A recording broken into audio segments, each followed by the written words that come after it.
Hegel, self-consciousness, the individual, consciousness, is kind of like part of the totality of consciousness, which seems to be a very antiquated idea that some people have, agree with, like Feuerbach. He has the same idea, but in modern thinking, of course, the individual, consciousness is a basic assumption of thought. We're separate. We have a separateness that is profound. There's no underlying connection between us in ontological terms. I mean, that's the only thing I can say at the moment. Yeah, Derek, I missed like one key word of what you were saying. I'm really sorry. You see, at the very beginning, you were saying he sees self-consciousness. Hegel's, yeah, I forget what I said now. I forget what I say as soon as I say it. But Hegel's notion of self-consciousness seems to assume, I don't like to use this word, a cosmic, consciousness, where we're all part of one overlapping, consciousness. Whereas in the modern view of self and the consciousness, we're radically, disparate and separate. Each individual is ontologically, distinct from the other, without any underlying connection, as might be thought in a previous conception of mind. Yeah, I would have thought that there's also a modern conception which says your mind is formed in a cultural milieu where meaning is acquired from a group. And in fact, those relationships are the relationships that are forming your consciousness. This is sort of an external view of growing a consciousness on an auger plate. And the phenomenology here is a self-description of finding out there's consciousness outside you in an enemy who's trying to kill you.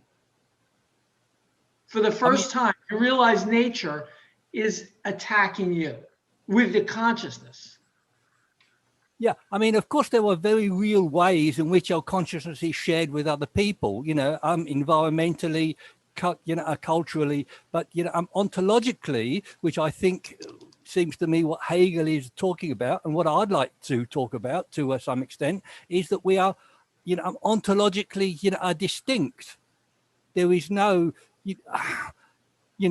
overarching, we don't come from God, let's say, or go back to God. We come into the world, we're distinct. Ludwig Feuerbach said, if there were individual, consciousnesses, that would be absurd, because there'd be as many consciousnesses in the world as there are people. But I don't find that, absurd at all. I think that's entirely normal.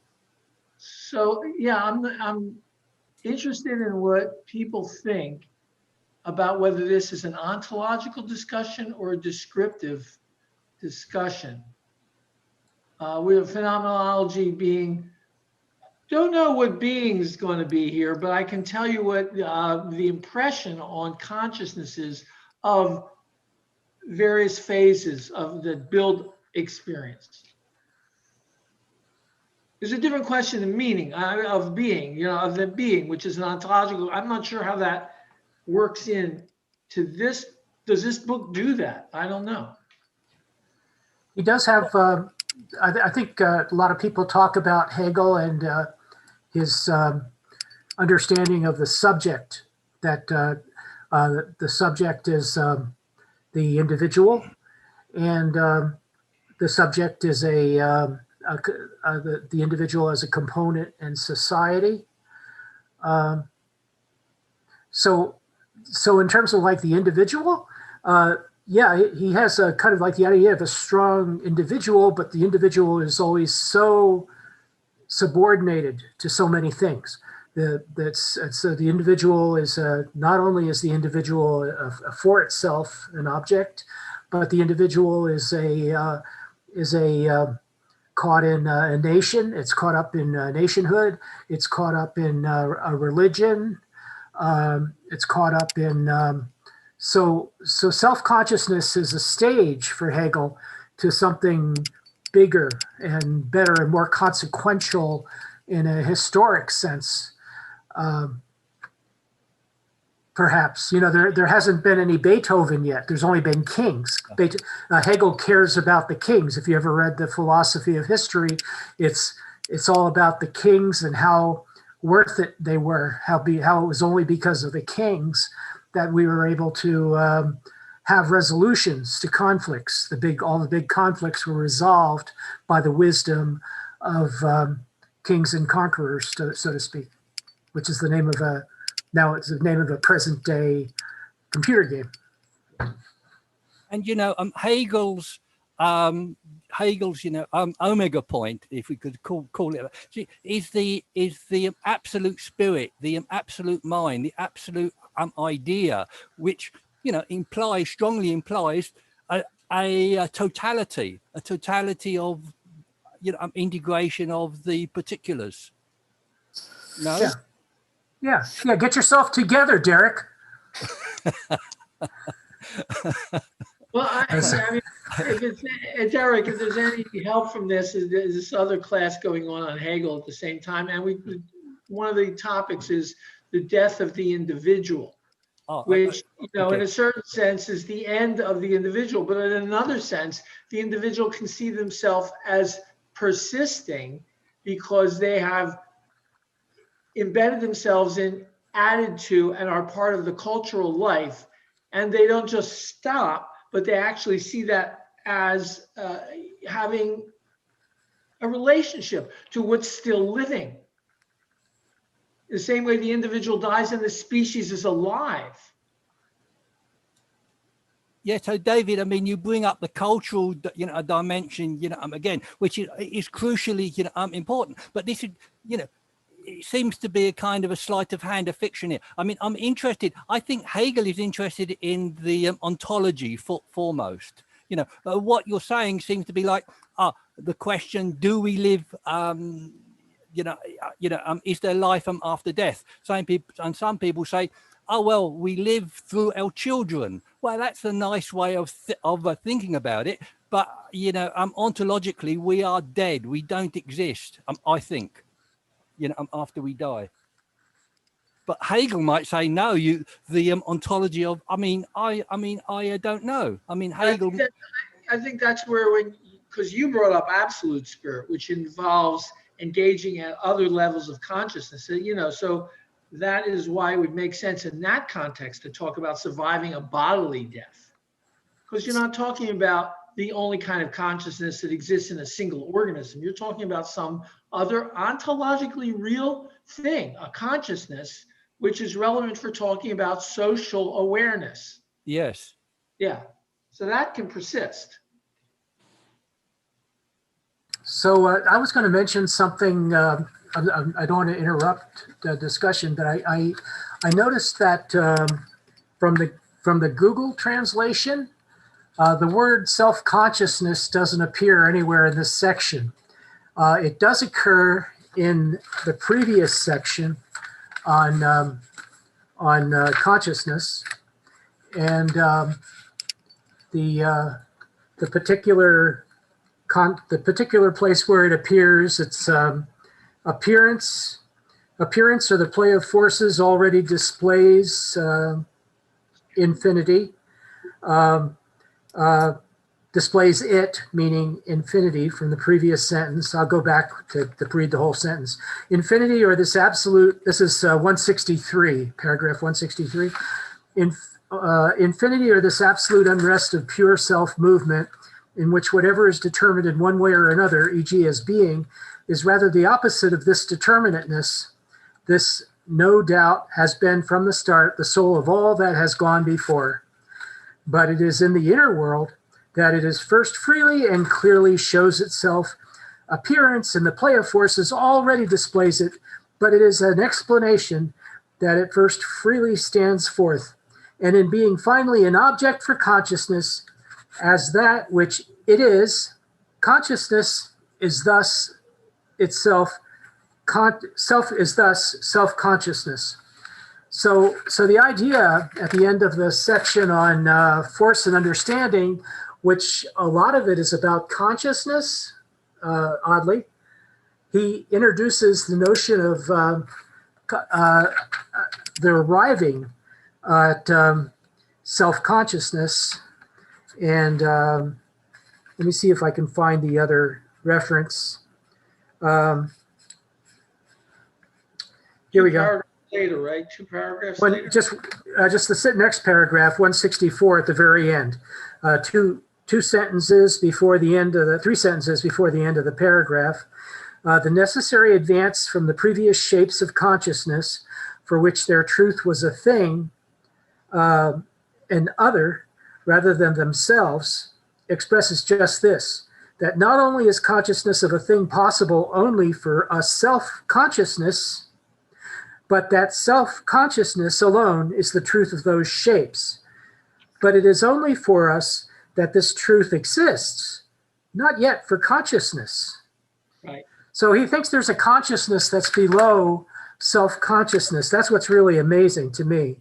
Oh, this is really, really super significant. And not only that, this self-consciousness is not what we nowadays in America call self-consciousness, which is, gee, I'm aware I have a psyche and a personality. And it's not that at all. It's just merely the awareness is a separation between object and thought at all in the world, in the sense that my desires are not recognized and other things act that way by attacking the world the way I do. It's like when you're this self-conscious, nowadays we almost call it meditating. What? I see what you mean. You're like in a flow. You're in a flow. We would call it. This is not what we call self-awareness at all. Right. Yeah. Okay. So consciousness is a kind of an empowerment, an idea that the ego is empowered by its level of awareness. And it's there for us reading the book. And it's the truth of what understanding really has to be. It only occurs when there's self-conscious structure. But this level of awareness is not aware of self-consciousness. The name of the chapter in German is not self-consciousness. It's der Wahrheit der Gewissheit seiner selbst. So, and that means the truth of the certainty of oneself, seiner self. So the truth of the certainty of oneself. And it's all about, once again, the chapter is all about consciousness. The previous chapter was about consciousness. This chapter is about consciousness, except now that we're certain of ourselves. Yeah, we have a self. We don't have a mind. Not much there, really. But, there's a lot to develop with that. We're still building the mind. No? Well, there's a lot of things a lot of objects are probably going to get destroyed in that, lot of movement and objects destroyed, I bet. Nothing. I think that Derek's original question. Okay, let's get back to that. I'm sorry, Fred. Go ahead, Derek. What do you? Go ahead, Fred. Yeah. It's been a while, but as I recall, and correct me if I'm wrong, Derek, the original question was about consciousness and its dependence on other people, and it kind of segged into self-consciousness. And there's a clear distinction between consciousness and self-consciousness in Hegel and its relationship to other people. And that consciousness is the opposition of subject and object and is the topic of the previous sections of the phenomenology leading up to 166, paragraph 166. So you'll find that in the chapters on consciousness, going through perception, force and understanding, and so forth, I'm not sure if there's really any reference to other people in that, in the definition of consciousness. It's only in 166, where the topic is self-consciousness, that we begin to discuss the interaction of individuals with other individuals. And it's not yet a kind of fuzzy notion of you and I are all the same. We all participate in the universal consciousness, and we're all part of that. It's not yet that, and it doesn't really get into that until further. Hegel has a couple of throwaway lines that kind of suggest that, where he says that the I is the we and the we is the I is the one that's most frequently quoted. But that's kind of a throwaway line that has to be very much qualified for understanding. It's not kind of a kumbaya, let's all hold hands in the universal self-consciousness kind of understanding. So we are just now getting into the notion of individuals as they relate to other individuals. And that comes into fruition in the master-slave dialectic, which is coming up. So right now, the transition where consciousness, in order to become aware of itself, recognizes that there are other consciousnesses out there. Yes, yes. Isn't the consciousness, isn't he always talking about being for another, though? In other words, doesn't he relate to other people, the way he relates to objects, to other objects, like when he separates the objects from the perceptron, or the precipitant that comes out of perception? Isn't that basically, doesn't he really settle the problem of the other right there and then, being for another? I think that might have been not the object, which was you, the perceiver, and not any community of people, but the fact that the object has something distinct from it, which is determining it, and that's your act, because it's got these properties and all of this stuff happening that are other aspects of it. And how can these others be part of it? It has to do with its being for something else that's acting on it. It turns out it's you acting on it. Mm-hmm. Mhm. So they're not really others. It's for not. You realize that it has something external to it. So it's the way it is for something else. For you, it turns out. You ever hear that song by the Beatles? I am the walrus. I am, he is, we are, he is, we are all together. Isn't that what it's talking about?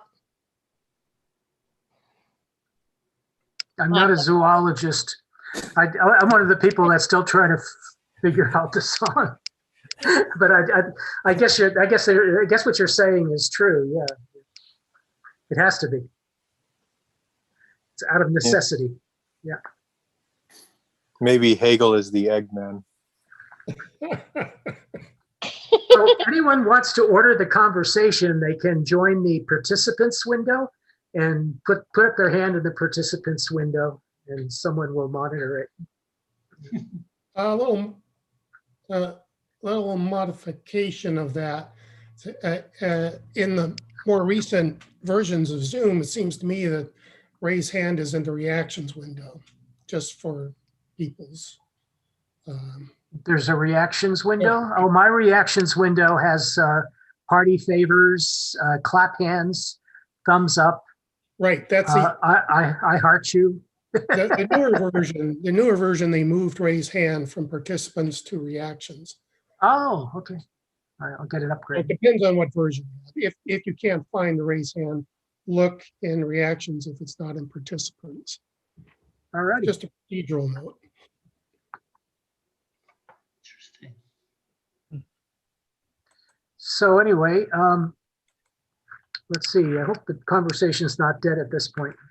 Okay, so look, I mean, I've nearly always got things to say, but it's usually just rubbish. But nevertheless, I'll say it just to fill in the space. Okay, look, I'm interested in what Fred had to say about consciousness, having to be conscious of something else to become, conscious. I find this an interesting idea. I don't agree with it, but I mean, it seems to be a conception of how humans have to come to be conscious by having a conception of other conscious beings, which seems to be a instant. I mean, people must put me right here because I don't do the reading of Hegel's notion of God inventing man in order so he can be conscious of himself. It's this idea of having to have another conscious being in order to be conscious yourself. So God has to invent man, has to create man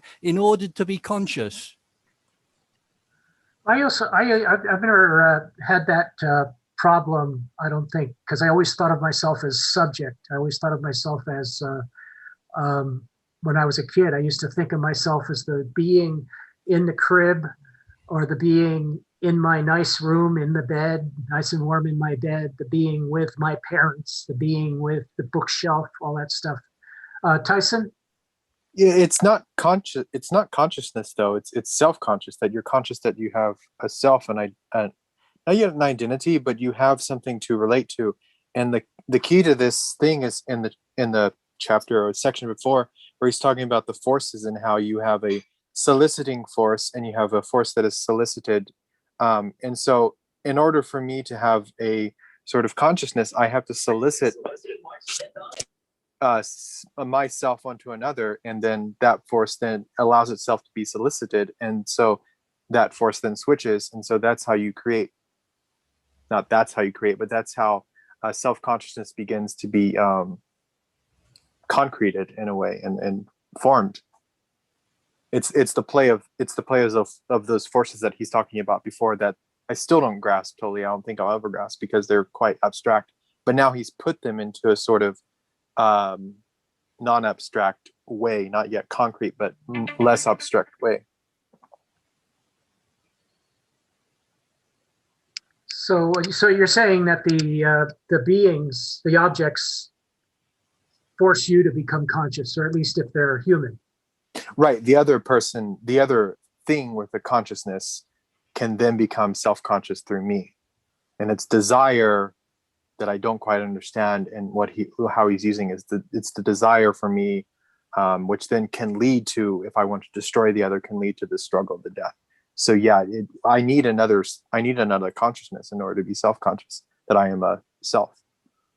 Yes, that's what it leads up to. If you were to look at the end of paragraph 175, the comment in bold by Hegel is self-consciousness as a conclusion. Self-consciousness achieves its satisfaction only in another self-consciousness.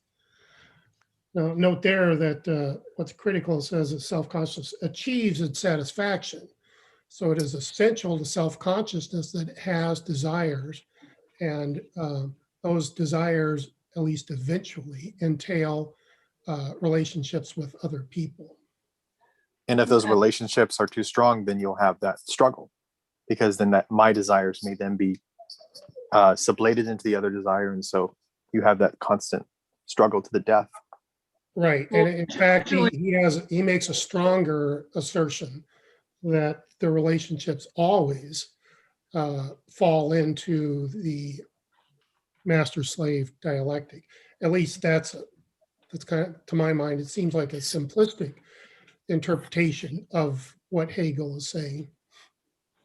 But as always, it's an open question what Hegel is saying for everybody at all times. And to my mind, if you are very confident of what you grasp as what Hegel is saying, you probably haven't reread Hegel enough.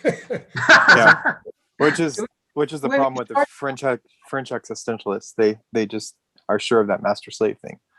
Because they learned it in the Sorbonne, they know it. See, that's but the desire is the clear result of having understanding is the negation of the world, the negation of nature.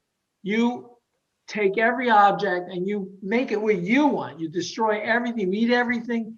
That's your relationship to the world. It's always expressed by changing the world. So that's what this basic consciousness that isn't aware of itself is doing and being that. That's its relation to the world is desire. That's what brings its will into acting. And when you start to turn your desire into something that there's another consciousness there, that's when you get this opening up that what you were desiring is now very complex. It's desiring just like you. And that means you're trying to destroy it because that is taking away from you what you are. You see yourself over there. And it's like you want to be united and just simple. And this is the conflict of the master-slave. This is the beginning of playing that out. It's just very explicit in how, starting with the simplest thing, you only have objects and desire, then it has to become your annihilation of the other, which they're going to resist if they live through it. And now you're both at a different level where one dominates. And then finally, you sublate that. And every relationship is based on the fact that you've recognized in the other, you could be destroyed by the other. That's what it means to know there's another human being in the room or anything else with a consciousness in the room. That's why every relationship has that in it. Yeah, it seems like a lot of the dynamic here is who's the boss, nature or the individual consciousness. And self-consciousness is an attempt to put yourself in the driver's seat, as opposed to just being the plaything of nature, as it were. And part of that is achieving some sort of sense of self, and in particular, a sense of certainty that you can arrive at some sort of truth of yourself. What seems odd about this, as far as I can tell, and probably am wrong about this, is that you would expect that this conflict that arises would be competition for resources. But in fact, it's not, as far as I can tell. It's not that you want you want this this saber-toothed tiger, or you want this mastodon, I want this mastodon, so we have to fight over it. It's rather a sense of certainty or recognition between the two, that I'm in charge, no, I'm in charge, let's fight to the death over it. That is the motivation. It seems to me that there's objects that are not just equals, like consciousnesses, but there's or subjects that could be at war with each other for good reasons or for no reason, like you're kind of talking about. But there's dominance in other areas too that Hegel talks about elsewhere, like nation, the dominance of nations over their subjects, and the dominance of essentially the dominance of religion or the dominance of ideology, so over people. So there are larger entities than the self or the subject in Hegel. So just thinking the self, he calls it the self. So the selbst. So I'm just thinking, is Hegel just sort of like spoiling for a fight? Is he basically too conflict oriented, that he doesn't recognize that sometimes there's no conflict at all? There's just or is there like, are we just deluding ourselves that there's no conflict? Is there always a cat and a mouse? Is that the master and slave, the inevitability of the coexistence of mice with predators? There are people with their hand up. I would think he would think of it as a precondition of having a good relationship, is having an understanding that the other is on a footing with you, capable of destroying you as equal, mutually assured destruction. in other words, is possible in order to look the other in the eye and say that is a self-consciousness which has independence in the world. I can relate to it. Now, how you share resources, I don't think we're at that level of mere self-consciousness when it's just the barest awareness of having yourself, a self, a separateness with a desire. That's interesting. There was over the weekend, there was or today, but there was a guy in Las Vegas that died from one punch, in case anyone else didn't see it. So he had a cranial separation from the punch. So I don't know if it happened when he fell on the pavement or it was the force of the punch, probably the force of the punch, because the guy was apparently waiting for him at the bottom of an escalator. Pretty clear there who's the master and who's the slave, huh? That's right. Sometimes it's perfectly clear. That's right. After 15 rounds or with one punch. Yeah. Has Tyson had his go yet? Oh, I was just going to say, I forget what word you use, James. The word is Hegel. Just was it struggle or was it what did you? Conflict, probably. Conflict. I would say yes, because that is natural to the dialectic, that each of these things we've tried out before and we've gone to to what Hegel believes is the very ends of them is conflict. The dialectic is the negation and whatever, but when you apply a self-consciousness to it, then it becomes a little bit more serious. And he says, like in 187 near the end, he says, just as each stakes his own life, so each must seek the other's death, for it values the other no more than itself. Its essential being is present to it in the form of the other. It is outside of itself and must rid itself of its externality. And so all of these forces we've been playing before now actually become a lot more important because they actually have what is an individuality. We don't really appreciate life until I'm not agreeing with this, but we don't really appreciate life, Hegel is arguing, I think, or our individuality until we face this staking our death or staking someone else's. And maybe that's a little bit too existentialist, but I mean, the existentialists do spin off this. And so I think that's where they hooked onto this, that, I mean, Camus, like the whole idea of suicide, we don't really, the most important question in that we question it and that we face it. Okay, I got Fred, then David. Yeah, okay. In terms of how this struggle arises and what the dynamic is, I kind of changed my mind on reading this again. And if I read it again, I'll change my mind again, probably, on what the intent is. But I found it like in, where is it? Let me see, 187, where it says the two individuals, they must engage in this struggle, for they must raise their certainty of being for themselves to truth, both in the case of the other and in their own case. Now, what I would infer from that is that Hegel leaves open the possibility that you can have relations that are not master-slave relations, that are not that contentious. But if you really want to raise your consciousness, if I could use that, if you want to be certain of your own being, if you want to understand yourself and assert your own independence, that you are for self, then, and you encounter another individual who is also equally for self, then this dynamic comes into play. And then in all cases, the point of the struggle here is not necessarily to control the other person per se.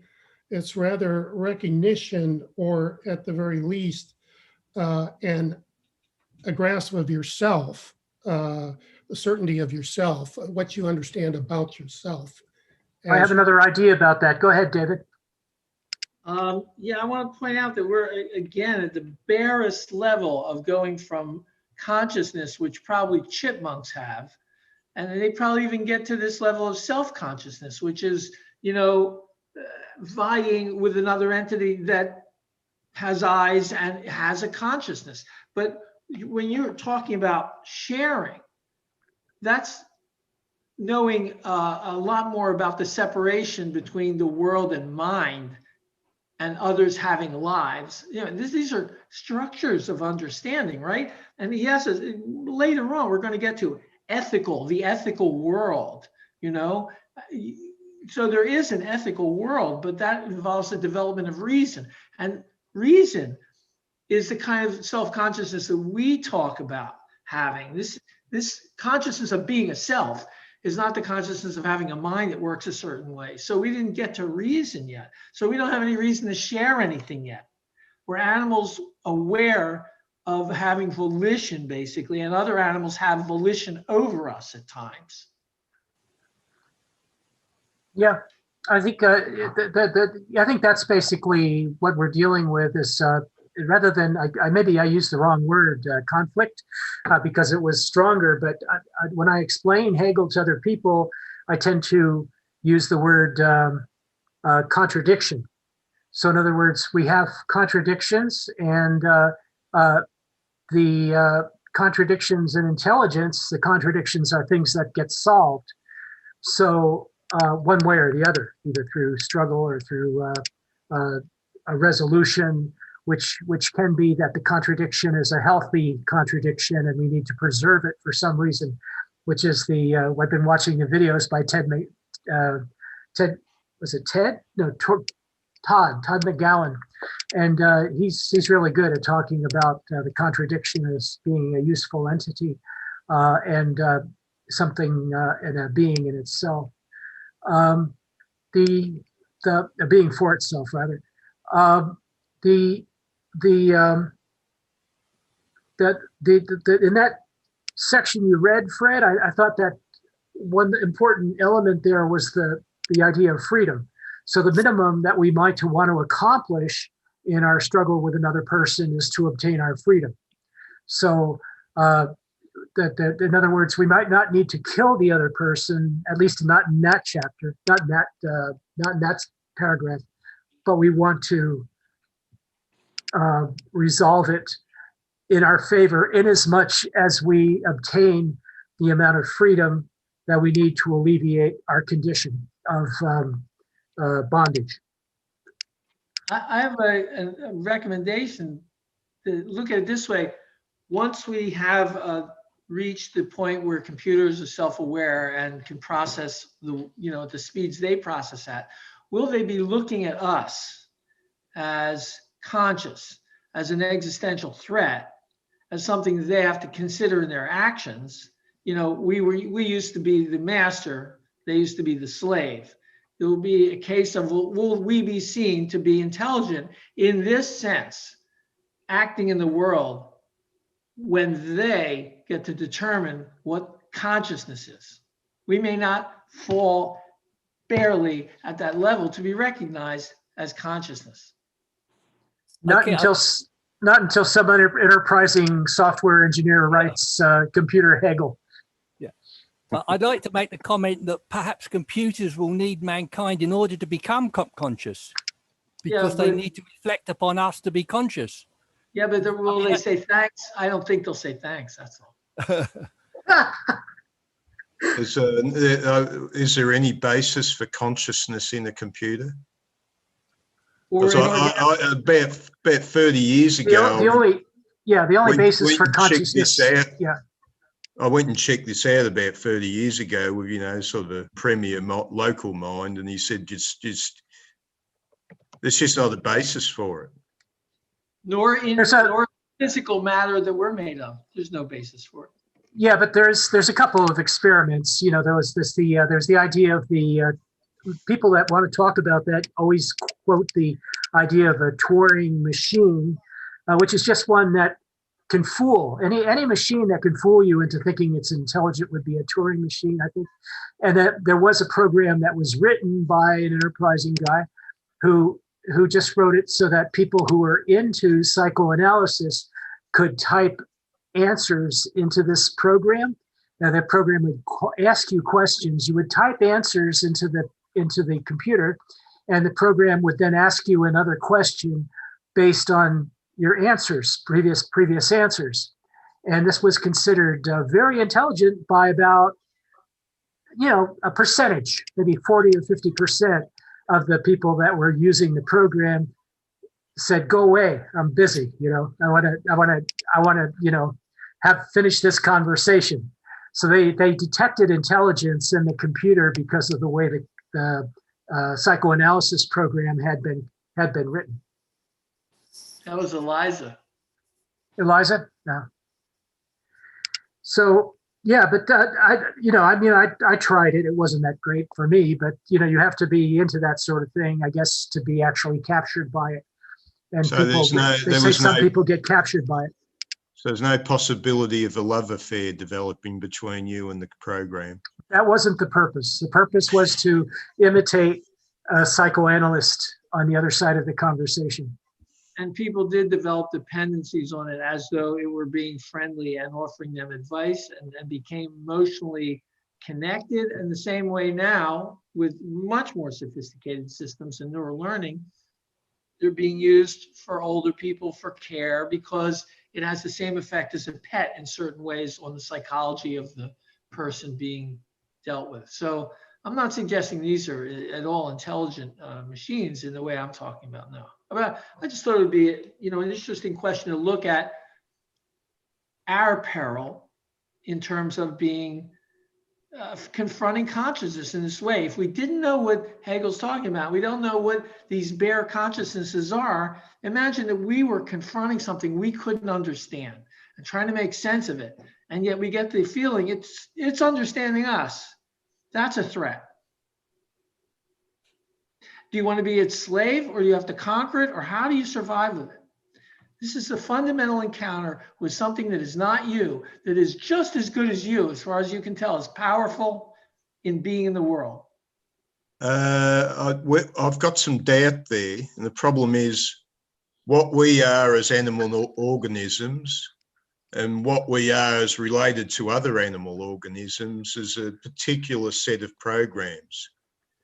Now, if you were to create something else, it might not have the same programs. We're programmed to dominate the universe.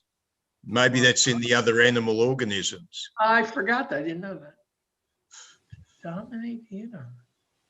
To expand. This is a point in 101 philosophy or something like that. That we're not programmed just to survive. We're programmed to expand and want more.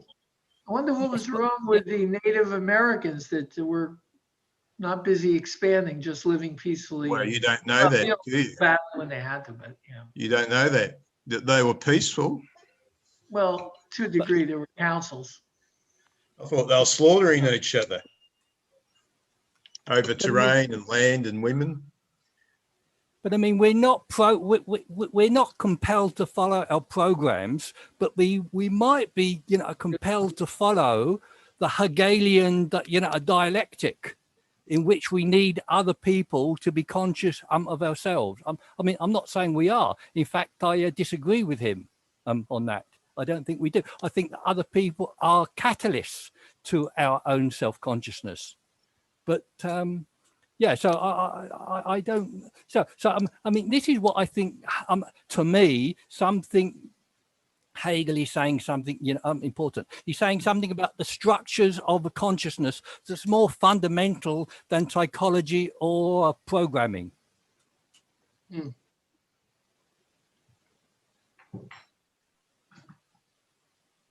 So there. Take that, Elon Musk. But there are people who choose to be dominated, who are in these domination and submission relationships, BDSM, and they want to be dominated. Then they're submissive on purpose. Right. Does Hegel talk about that? Does he talk about the drive to failure? That's almost Freudian. I doubt if Hegel gets into it very much. But it is true. because the submissive personality has a drive to be submissive. So there's nothing really from a present day viewpoint. It doesn't seem to have that. It doesn't seem that strange. You might explain it in terms of the same way you explain cutting, the dissociation from the levels of consciousness that were prior to it. And so it's an attempt to regress to the understanding that you are alive and you're fully alive and you're confronting something, at peril, so that you recall your own consciousness, so this makes that an immediate issue for that consciousness. And so it's like more radically alive. It could be that kind of thing. And people cut in order to feel pain, in order to feel their life is present in a way that they don't control otherwise.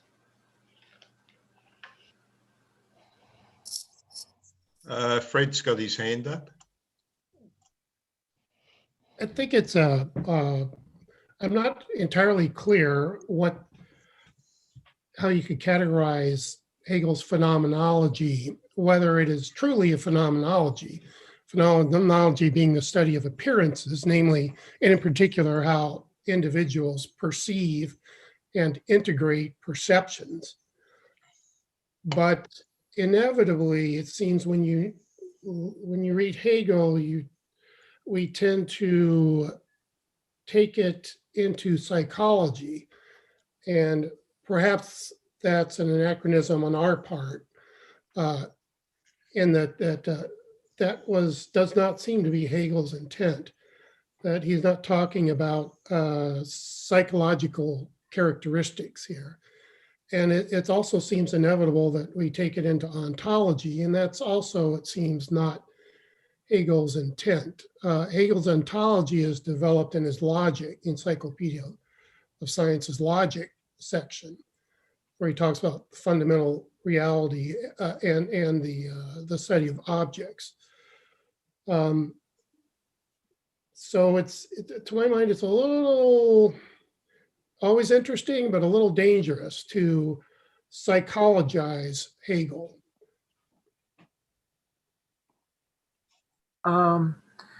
I guess so, except that he did have pretty strong opinions about society.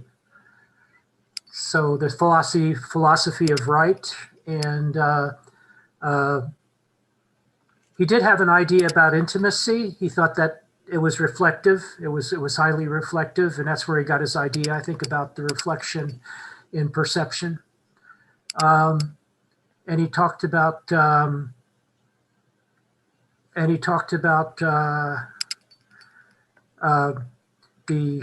dominance of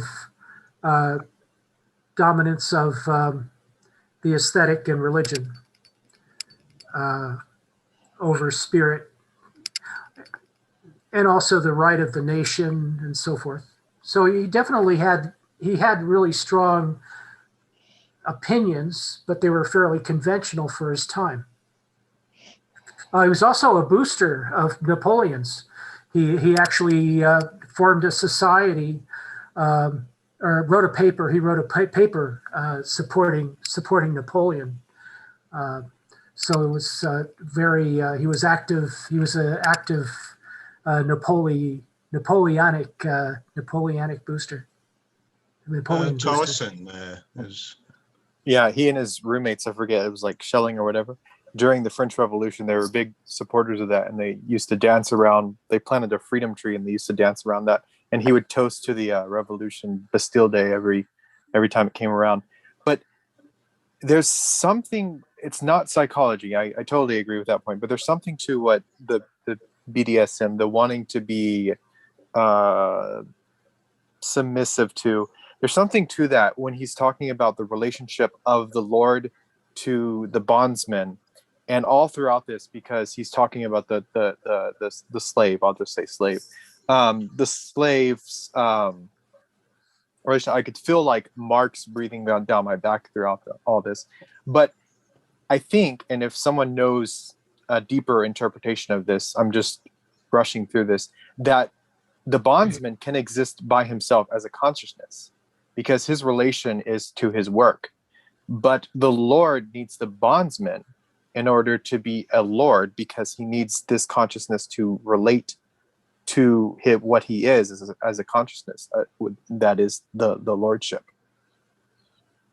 Is that just like a really shallow understanding of? I mean, of course it is, but there is something to this.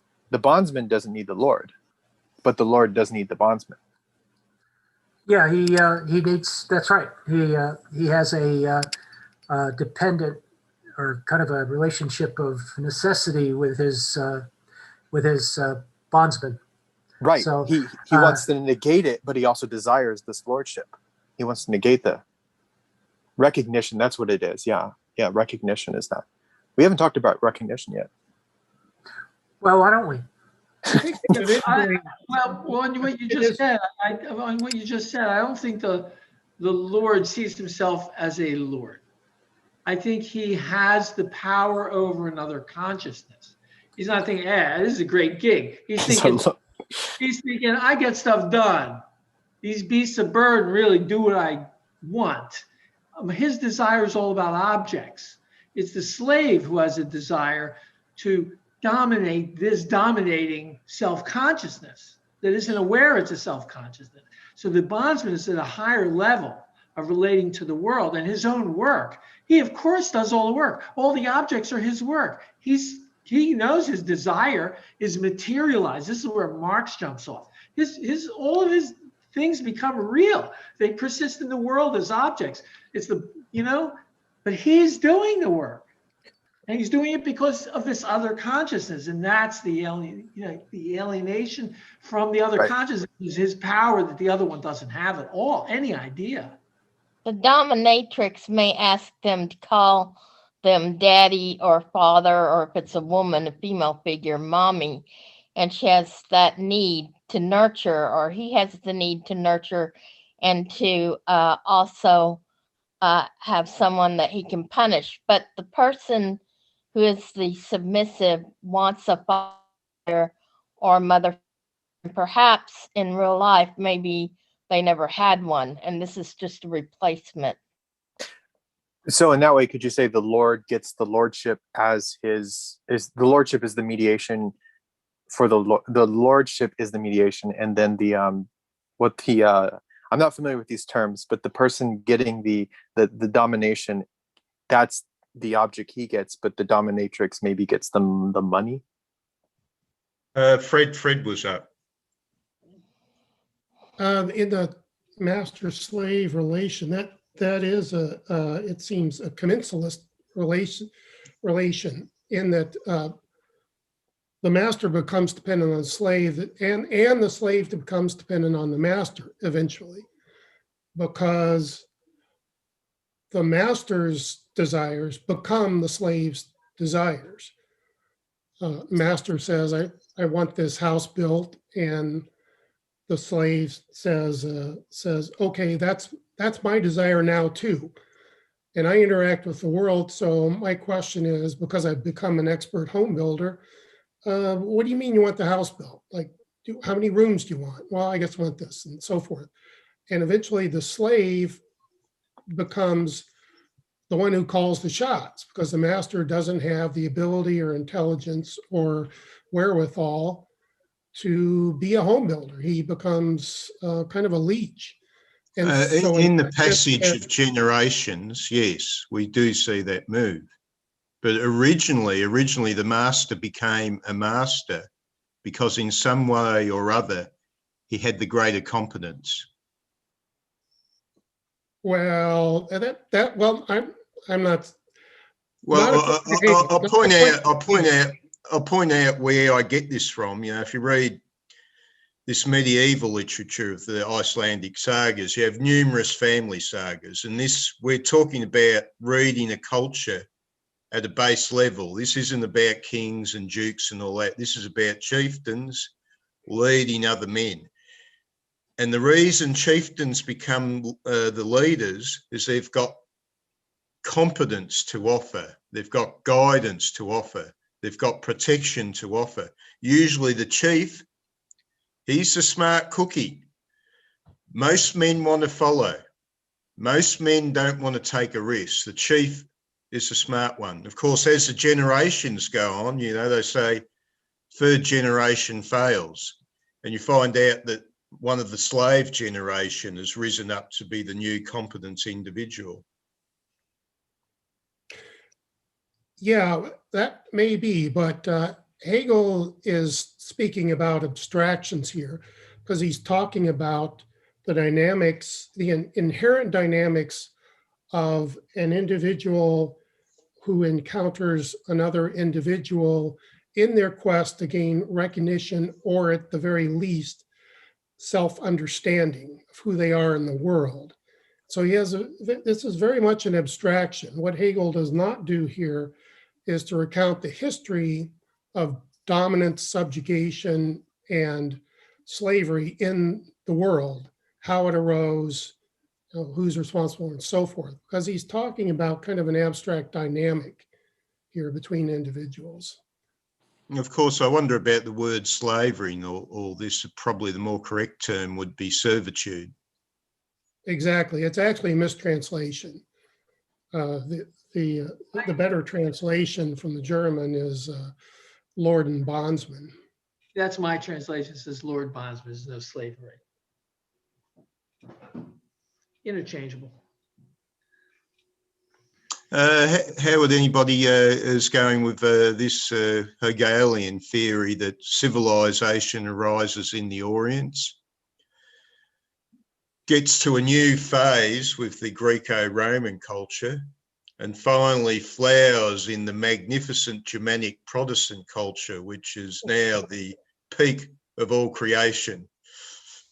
So I don't think it's not historically completely accurate. You know, we know about Egyptian civilization that went further back than Chinese culture.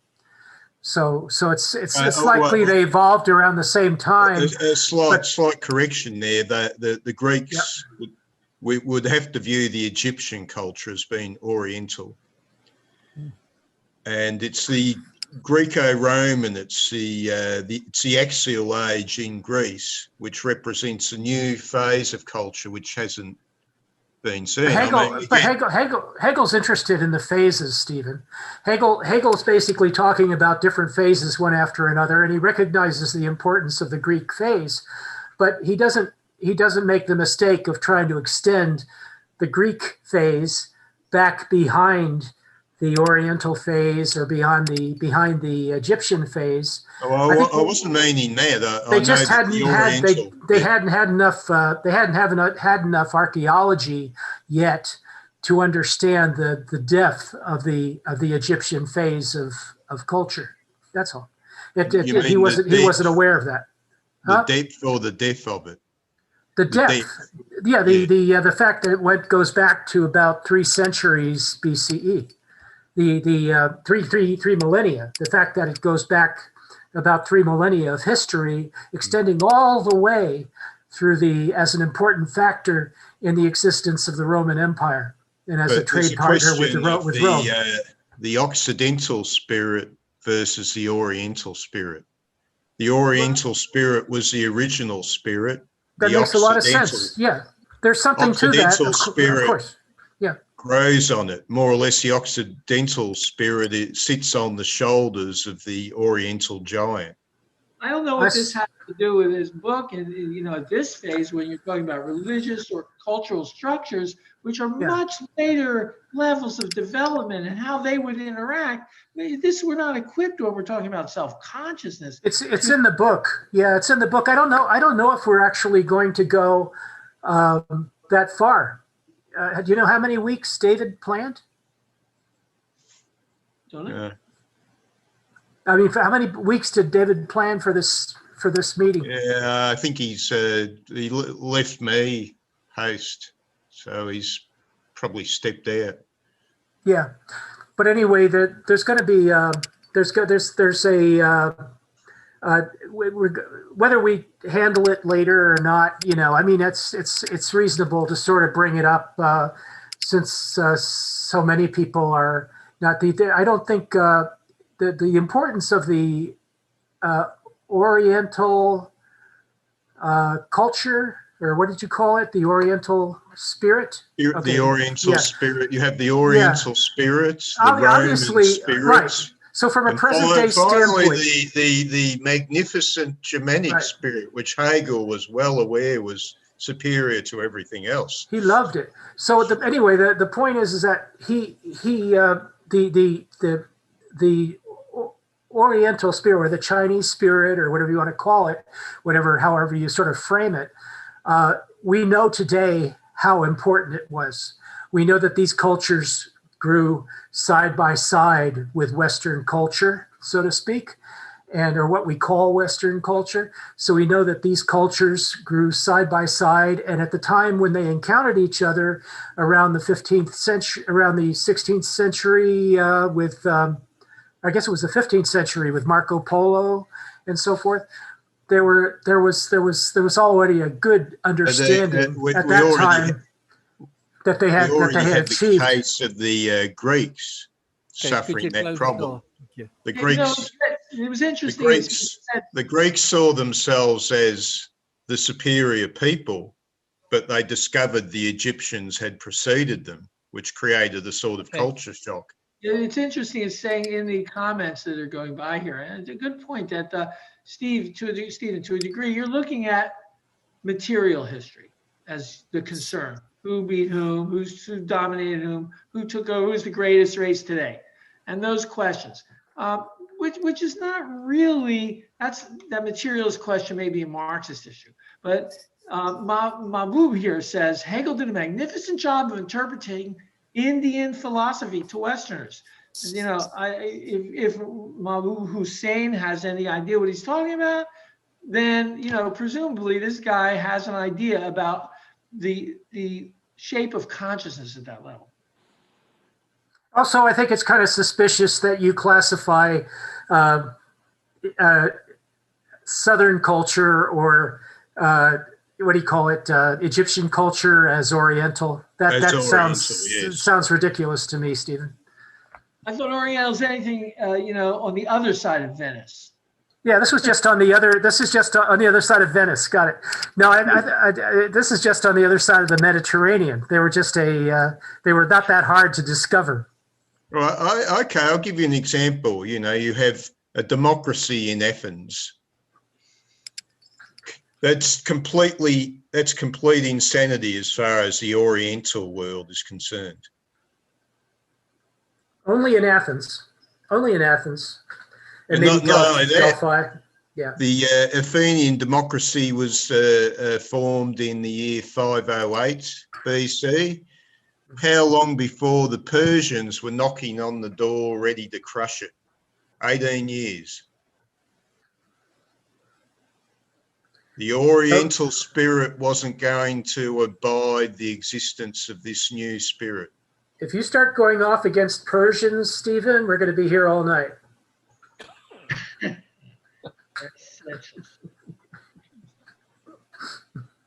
I couldn't have been as bad as the Greeks were. I've had my DNA tested. I got one of my haplotype. I got my haplotype over there.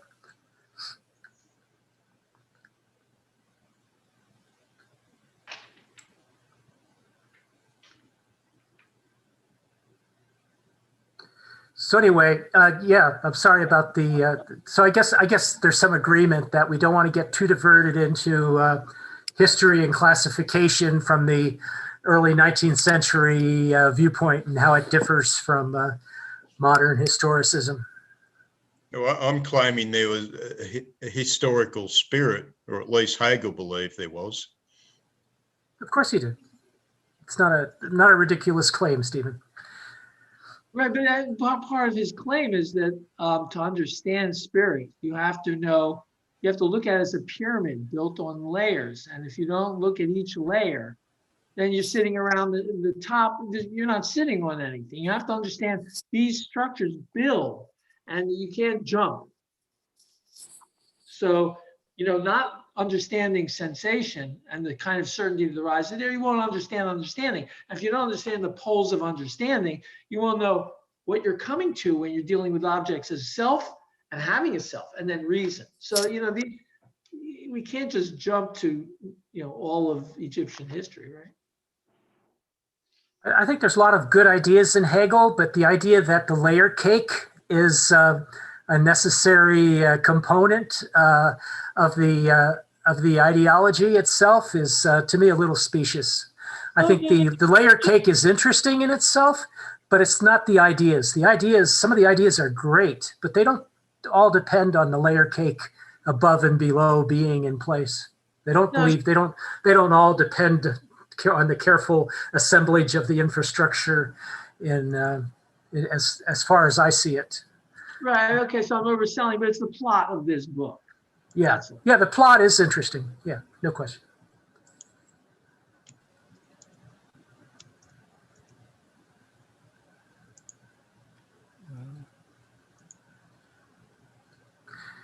So nobody feels like arguing except for Stephen and a couple of other people. Let's see, where were we? We were talking about master and lordship in bondage, and the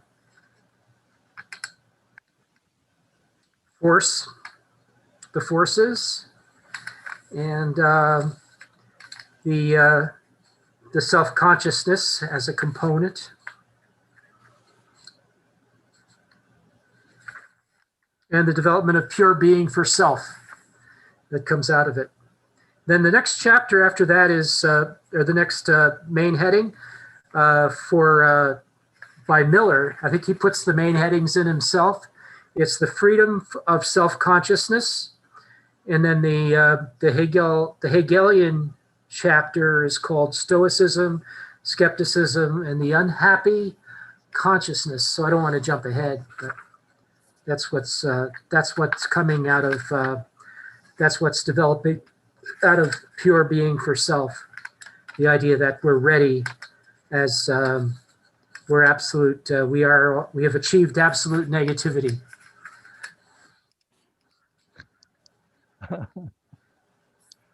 Yeah, okay. So, I mean, I think David's point about the layered cake, I mean, I haven't read this myself, but of course, notions of hierarchy, such as this, are both very informative and very misleading. They're metaphors, right? And I think that we can use them as such, but don't get carried away with them. They're not the real thing. Okay. No, but they give you a structure. So people need structure. Yeah. And one of the things I noticed when reading Heidegger, I'm at another seminar where we're reading Being and Time, and I noticed that how much he relies on structure.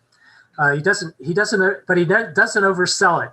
He says there's a structure of being. There's a structure of being in the world. There's a structure of this, and there's a structure of that, and then the chapter contains the structure. Usually the subsection that he's elucidating a lot of ontology is where he is explaining the structure that he was kind of like referring to at the beginning of the chapter usually. And but he doesn't oversell it. There's all this subtlety in a lot of philosophers, that you just sort of like, you mention something and then you do it, and you don't say, hey, isn't it great that I did this structure? He usually says, well, there's a problem to solve in the next section coming up. He usually ends every section that way. He says, it's not, there's some other problem that we need to address here, and it's going to be like this, and maybe we're a couple more chapters to discuss this and that, So there's this, so structure is important in philosophy. So I wasn't being trying to be dismissive. I was just saying that it's not the structure that's really great here. It's some of these ideas and like what can be made of them in terms of like relating to the world. And in the Heideggerian sense, which I think is really the useful sense, although it is important to think of Hegel's categories, the nation, aesthetics and religion, spirit, and these are really important categories. the not thinking. It was really difficult for me to get out of the mind, to read this book and not think about the book as a book about the mind, and then make the changes necessary to sort of think, well, here we have lordship and bondage. This isn't about the mind anymore. This is kind of boring. And then go forward and say, well, he's got all these crazy ideas about the nation and so forth. So I'm kind of like, I'm kind of like, my history was to read it like a psychology book. It's easy to fall into that trap, is to see it as a psychology book, but really it's kind of like an ontical dissertation it is an ontical dissertation. And somebody earlier was saying, this isn't much of a phenomenology, is it? I think that was Fred. This isn't that much of a phenomenology. Well, it's an ontical dissertation of what the world is like and what the role of the subject is in the world, and who the subject is, a description of the subject as mind, as a self, and then expanding the definition of the world on that basis of the self, with the self at the bottom of the layer cake, so to speak. Okay, now we have conversation. Tyson. Okay, James, I'm sorry. I'd just like to jump in here and quickly ask you, where do you find the idea of structure in Heidegger? Is it, a being and time? And does he explicitly use the term structure? Yes, that's the terminology. I didn't check the German edition, but he uses the word structure in both translations to elucidate any term that is complex, any term that actually has structural aspects and is not a category or an existential. He calls or an ontological or a simple ontological term. He calls it a structure. So there's a structure of being. There's a structure of being in the world. A structure of the structure of care, structure of, the various structures. And like they usually occur near the beginning of chapters when he's trying to lay out the topic. Yes, that's a good time, that book. Go ahead, Tyson or Fred. It's a pyramid, like David said, and it's I guess a layered cake. I like cake better than pyramids, but it's only that because that's the structure that we see. And like with the progression that the phenomenology takes us through, it's only a progression because we're not actually approaching the progression. We're approaching spirit. We are in spirit Geist at this moment. And the only way to understand it is to go through the different levels. And that's why the structure appears, and the conversation happening in the chat is like the idea of this is, I think Hegel described his philosophy as a circle. And I also like the moment when he says in the encyclopedia, the last encyclopedia, he says, everything is contained already in certainty. We can only understand it by progressing through the levels of consciousness. And so we can only understand it by trying to grasp each concept of the level of consciousness we are at. But we are perceiving the pyramid, and slowly we are not actually, our consciousness is the pyramid, not actual Geist itself. And so we have to progress through those levels, and we're approaching the thing and not the pyramid. Isn't it an inverted, Tyson, isn't it an inverted pyramid? I mean, if consciousness it would be the bottom of the pyramid, and then we construct the rest from consciousness? Yes. Yeah, the flipping the pyramid, I think since certainty would be the top of the pyramid, and then we're progressing through it. Yeah, the inverted pyramid. And so we're slowly getting up to the absolute spirit. Okay, Fred's next.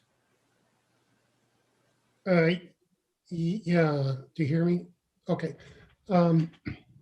Yeah, the pyramid or layer cake or whatever it is, I think it's fundamental to Heidegger's presentation, where you start with perception, you move to sense certainty, and then to consciousness, self-consciousness, etc.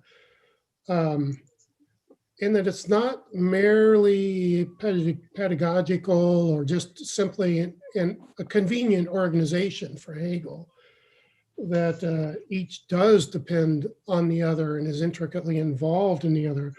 Like when he talks about self-conscious, he relates it back, saying it's just like the dynamic of forces, juxtaposed forces is the same dynamic of one self-consciousness facing another self-consciousness. And that's part of the difficulty of trying to discern this. Is what you want to do is you want to say, okay, well, you get to the point, you're developing all this, what's the punchline here? But I think there is no punchline. I think Hegel, what he's saying is that this is a process, and you have to go through the process with me to understand what I'm saying. And there is no conclusion like this, assume this, therefore this, and the result is, and then list the resulting theorem from this. Rather, it's let's start at the very beginning, and you go on this journey with me, and eventually you will understand how individuals come to perceive of themselves in the context of other objects and in the context of other individuals. And so he kind of forces you into this entire process, and you can't really jump around, and it's not like, oh, this is a convenient topic to go here, but it could be placed here. It seems fundamental to the phenomenology that you go through the whole thing, for better or worse. I like Tyson. Who was the speaker on Sunday? Fred? Justin. Justin. Yeah. Well, anyway, Justin. I like Justin's approach. Is that he says that the encyclopedia, which is kind of like the lecturer's notes for the phenomenology course, is actually has a circular design. So you can approach, I like that idea that you can approach the philosophy in a circular way. You don't have to start at, it's not sense certainty, actually, it's at sense certainty, and then end up sensual certainty, and then end up in absolute knowledge. You can start in other places and get a read out of it. Probably about just as good a read almost, because it's so difficult. Sense certainty by itself is so difficult. And then absolute knowledge is a bit easier to read, if you're experienced in reading Hegel. So it's this kind of like we're experienced in reading the book. So this idea is like once you can deal with the dialectic in Hegel's terminology, logical terminology for creating his dialectic, then you are probably able to start at any chapter heading, or maybe in any paragraph, and get some benefit out of it. Like if I just open something at random, and I see that it just matches the discussion we've been having perfectly. I'm on page 355, item number 581, and about the middle of it. And this sentence: the objectivity now constitutes its world, spirit, the spirit, the world of spirit. It has become the truth of the entire preceding world, of the ideal, as well as the real world. That wasn't so difficult, was it? So it's like the book is not a book that has to elucidate all these secrets at the beginning in order for you to understand what's in the middle or what's at the end. It's kind of a book. If you choose to provide your own definitions and your own background and context, I mean, For example, I'm just saying it's not designed to be obscure. It doesn't have an obscure design like, say, Kantian theory. It's that this book is all dialectic. And if you read the more dialectical sections, which tend to appear more near the beginning, then those are really difficult. But then as you progress through the book, 355 you're referring that was to.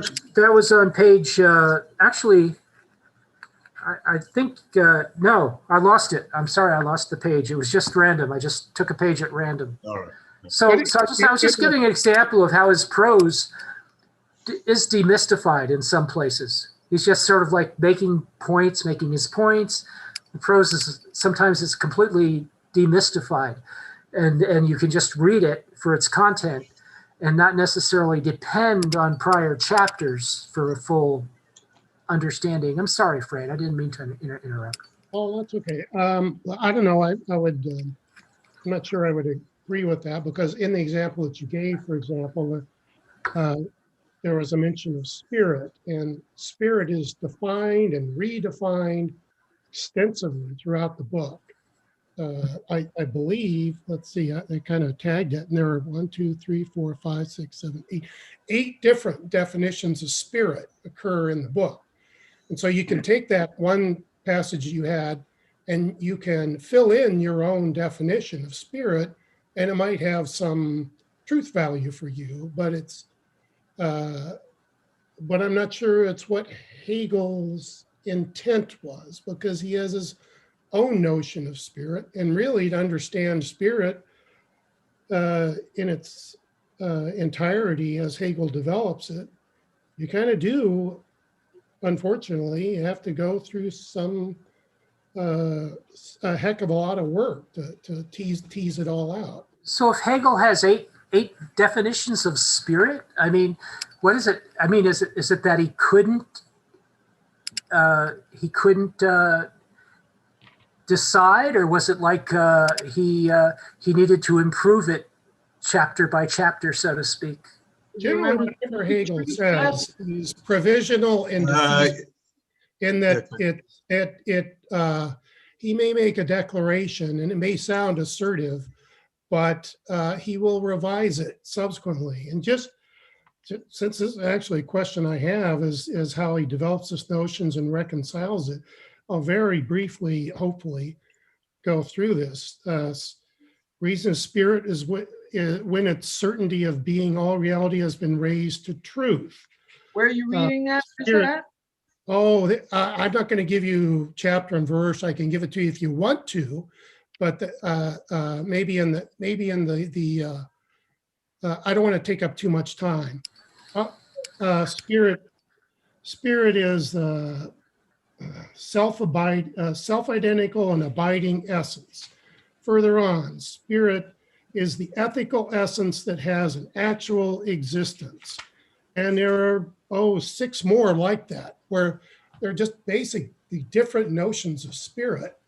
And the particular, line and verse aren't important, particularly since these are far ahead of where we're reading now. All I'm saying is that he uses his own terminology, and we can't simply fill in what we find convenient, or what our understanding of spirit is. Spirit is so ambiguous, you can fill it in with whatever you choose, but probably is not Hegel's intent. But is it not the case that, I don't know, because David has had his hand up for a while. I guess if you have an immediate reaction to something, you just want to respond, but otherwise I'm going to take it a little different here. Okay, so I think the definitional problem is one of context, because this book has several contexts. It's like pinning Hegel down on the word truth. I think we tried to do that 2 weeks ago, looking at the word truth.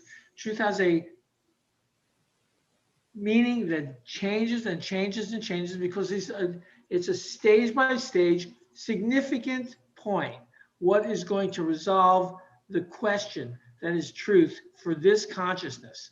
And the truth is the structure that brings it near its notion and corresponds to what it has been struggling with, which is not everything. It's only what it's capable of at this point. That's its truth. Since has the truth of whiteness, but that's not the truth of the object, which is salt. You know, the truths there. You argue with someone about the color and you're losing the battle because it's true, but you argue with them about salt. It's a different thing, right? You have to have a different comprehension of physics to understand salt, and to see why it might not be white, or why it has attributes and still is a thing to talk about, and whether it's a sodium with a chloride or it's any collection of them in a certain way. It's, you know, these questions have a truth and the answer in the context of a consciousness. So truth was a tough one. So spirit, I mean, you know, Kant, who's a demon on defining things, there are 3 or 4 definitions of schema. So, you know, I think that these are, it's difficult to change your position in the book and be sure how you're reading it, but I think we could see how things do develop, and there are similarities in every process, because as he said, this is a little like the play of forces, but these aren't objects, these are consciousnesses that are now in a play. And so the invitations between them are not just invitations of forces, they're invitations of things that have for themselves. So there's a difference in how it will play out. We've already played out how objects interact, but there are no rules of human interaction that are gravity. It's not that simple, right? There's a desire to annihilate things that they have to interact with. And then they're each getting annihilated in that interaction. That wasn't part of gravity. That wasn't an object relation. This is a relation to a consciousness. So, but yeah, I mean, you know, the words universal will occur in both because the universal is going to contain the truth. But then you're merging universals as you go to the next stage because they were previously built in a previous stage. So I think it helps to read this in order in a way, but you know, there are parts of it, so it's hard to reach through. But Husserl, I think in his development of explaining self-consciousness, goes through the same exercise about recognition in another in the Cartesian meditations. Takes a really similar approach phenomenologically. You know, that he doesn't say I'm buying into Hegel. I don't think he even mentions him, but it's a lot of the same play without there being a master slave. It has to do with interacting with objects and changing the world, which Hegel's being black and white. That's destroying the object. You know, that's what it is to be conscious. It's to subsume the object. So Husserl's describing this process, which I think this is an attempt to do a phenomenology, you know, at that level. I think 191 is an important paragraph because it's followed by the truth that the bondsman is the truth of this, but this is, the master thinks he's the truth of it. So 191, I like my translation. It's shorter and sort of simpler, and the words are like, you know, like you're saying, James, these are all the same words we've heard before, but I'll just reread it. It's like 8 lines. In all this, the unessential consciousness is, for the master, the object which embodies the truth of his certainty of himself, that old slave. That's what makes him sure he's certain of himself. But it is evident that this object does not correspond to its notion. This object has got more going on. He doesn't know what's going on with that object. There's a conflict there. So he thinks he's the top of the world. Think about dictators and their population. They don't know what the life of the people is. This applies, you know, when I jump to that level, I say it sort of has a truth to it. Maybe Hegel's going to tell us how you could be so stupid to not understand what you think you're doing as the Lord. Because you think you're the essential pole of the relationship. Watch this. It's a play of forces. You don't know what's going on the other side. You made it up, and all you know, okay, but it's evident that this object does not correspond to the notion. For where the master has effectively achieved lordship, an all name, you know, he's holding the scepter, he really finds something has come about quite different from an independent consciousness. It is not an independent, but rather a dependent consciousness that he has achieved. He needs this other thing to be the Lord, but he doesn't know what that other thing's about. Thus, he is not assured of self-existence as his truth. He finds that his truth is rather the unessential consciousness and fortuitous, unessential action of that consciousness, that other consciousness is doing something enslaving to this, which isn't its, essential nature, which it's going to get beyond. So it's the thing that comes out of it is the bondsman is the essential part of this relationship, because it's not self-deceived in understanding that it is through the other. So this is a very valuable, it applies, even though it's about maybe a chipmunk's level of self-consciousness, I don't know, really low, it applies to social interaction too, if you look at those structures. In a way, at least to me, it enlightens it. That's all. Are you sure all masters are the same? In the sense that they are this kind of master. I mean, you can be a loving master, but do you know if you're dominating the will of somebody else, this is what it means. There'll be those who have the greater genius and those who have the lesser genius. It's at the threat of death. This is what we're talking about. It's this recognition of death. It's not an IQ test, Stephen. Derek, you were going to say something. Oh, it's gone by now, but I was going to say something like, really, I mean, I was following up from your point, James, about being able to dip into the book at any place and then find something, because it seems to be, I mean, I don't know. I mean, you tell me, it seems to be Hegel might be defining things, ostensively, whereas you could start at any point and then go round, and then because there is no single way to define things, you just have to jump in at the point of entry and start swimming. Yeah, the thing I wanted to say in reply to Fred was, I think all the things that Fred was kind of mentioning are attributions by Hegel. In other words, if an author makes various attributions, they're not necessarily conflictive. So I don't think there's a tension being set up in if indeed there are 8 things that look like definitions of spirit. It doesn't have to be a conflict or a discontinuity. It could actually just simply be layering attributions on the same concept. At least that's what I think. I don't think Hegel is actually, he does have places where he's reserving future elaboration of what he considers to be an object, future elaborations on what he considers to be a concept and so forth. But it doesn't necessarily mean that all of these elaborations are in a constant conflict with one another, and that each one is a negation of the first. Although Hegel loves that. He loves to say that one of these 2 objects has to be negated, or the negation becomes negation needs to become the expression of the objects, or one of the 2. In other words, he plays a lot of logical games. Either he has a lot of times when he goes into this idea of not the and or the or, but the exclusive or. So in other words, if one is true and the other is true, they have to destroy each other. And or if one is true and the other is true, then sometimes he will allow both to remain. So you're left with a conflict. So in other words, you're left with the conflict as the surviving object, and not the object itself. And this is in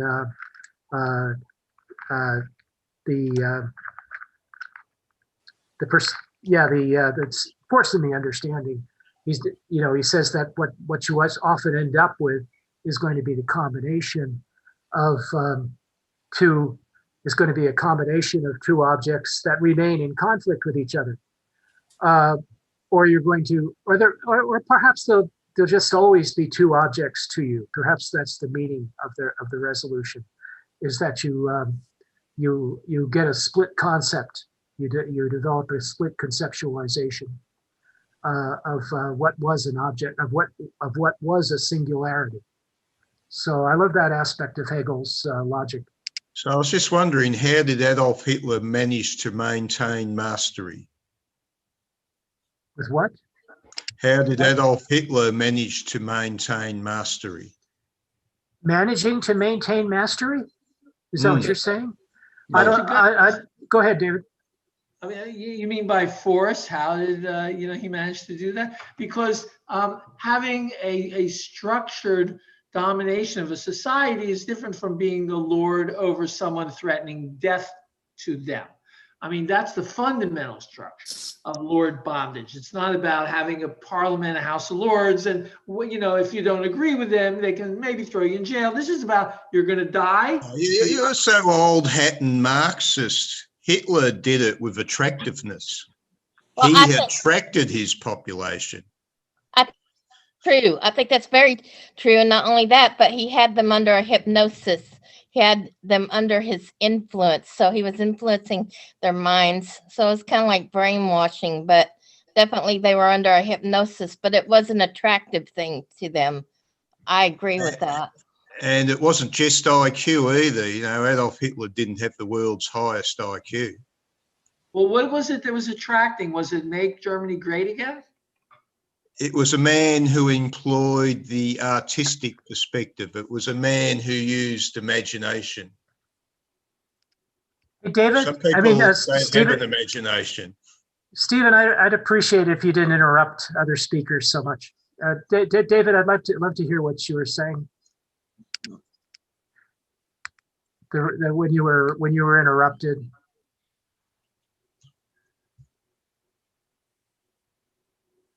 In other words, what is the mastery?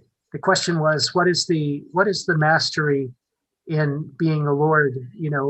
How the question was you were trying to answer was like, how does the mastery of being a lord take place when it concerns a whole population, for example, as in Hitler or Genghis Khan or any emperor, leader, president, military coup.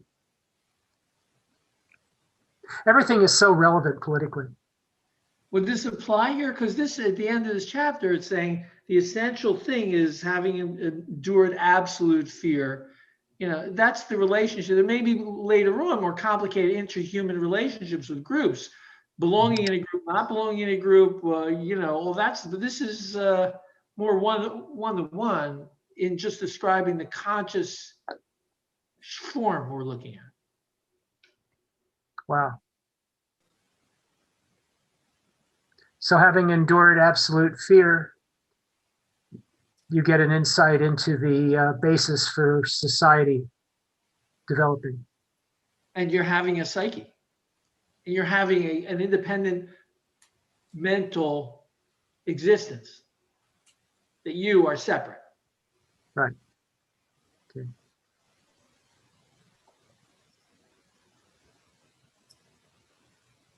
I think it's very seductive too. Back to the attraction part. I just think that people get very seduced.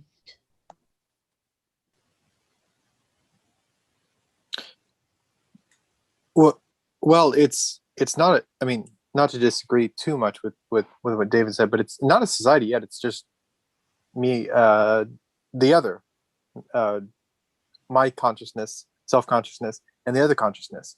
But you can build on that later when Hegel does develop that. When you get to something, but the seductiveness that is soliciting in order to, if I'm going to do this. Hitler solicited the German population because of the economy and because of everything they already kind of believed underneath, and he just not fed into that, but played the right song and took all the symbols. And you're right, Stephen, with the symbolization and using the imagination and using the right words and borrowing from history, his own version of history, and creating this sort of myth that, hey, our problems are that these people are causing all our financial and all our economic problems. And so he's soliciting, like the forces in Hegel, he's soliciting the other, and therefore that culture is moved to solicit him and hand all the power over to his whatever he wants to do with it.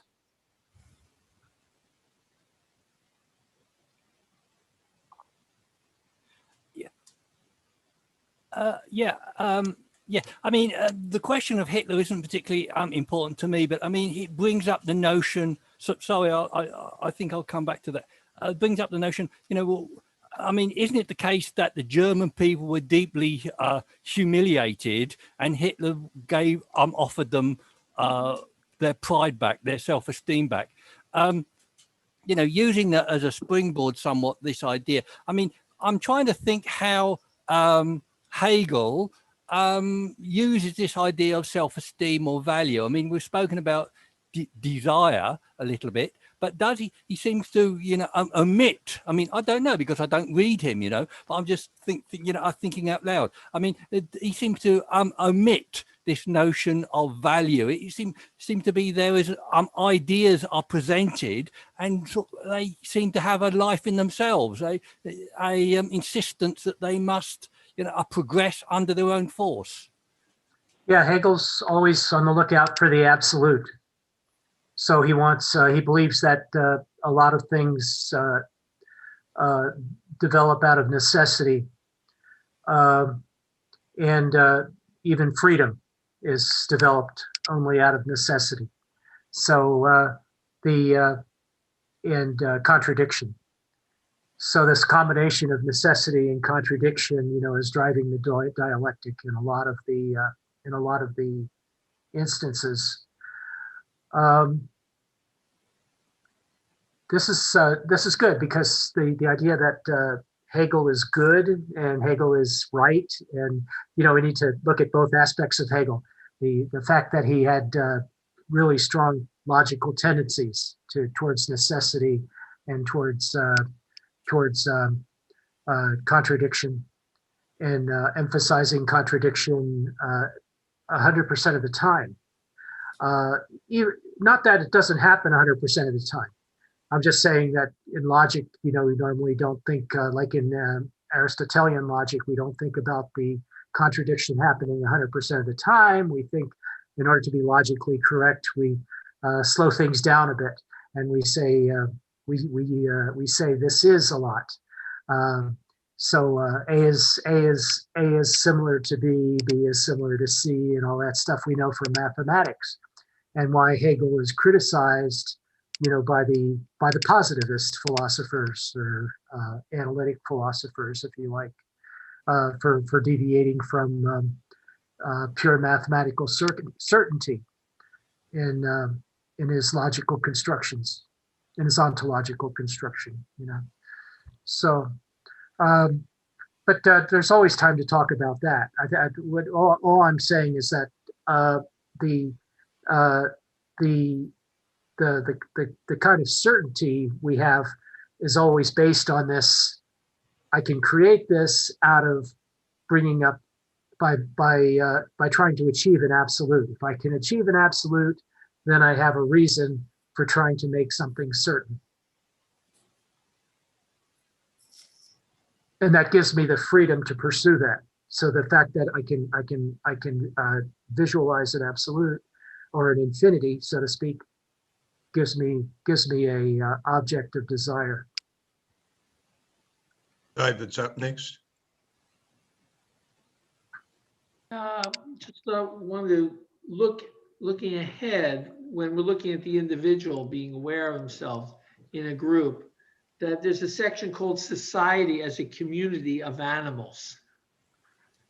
So that doesn't sound like a very elevated level of social grouping, but it's way ahead of where we are at the moment. So I think you can understand group behavior as animal behavior, but that not being authentic or developed individual participation in community, because those ethics come later, right? So there is herd first. And he would I think he's acknowledging these phases that, once you've gone through hurt and you've gone beyond it, guess what? You understand when you see herd mentality that it's not the thing for you, maybe. You actually have a choice at a self-aware level, having gone through it. But without that recognition, you haven't seen that state as applied to you as participant in it. So you haven't achieved that absolute truth of being self-aware.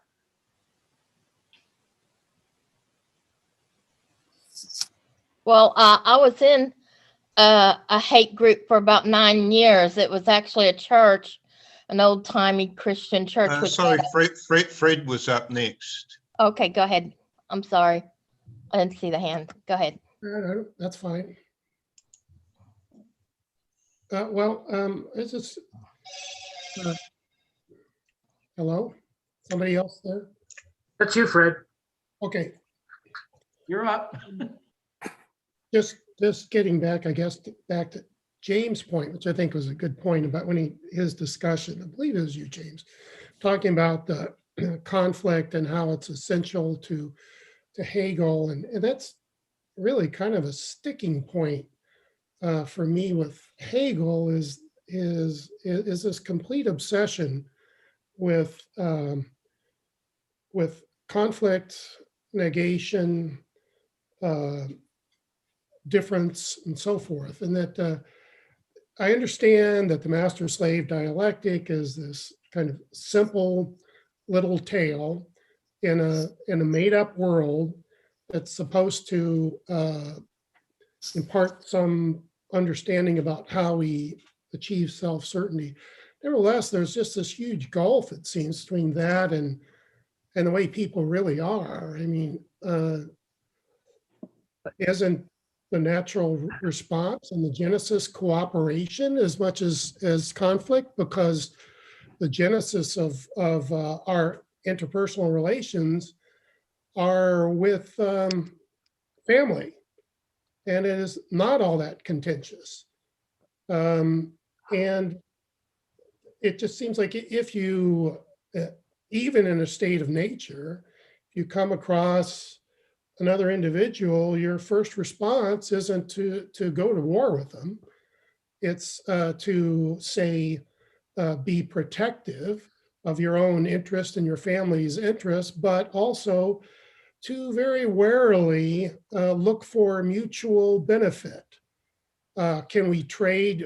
You trade this, and I'll trade that, and we're both come off a little bit better, and maybe your son can marry my daughter, and we're both better off by that, and we can join together.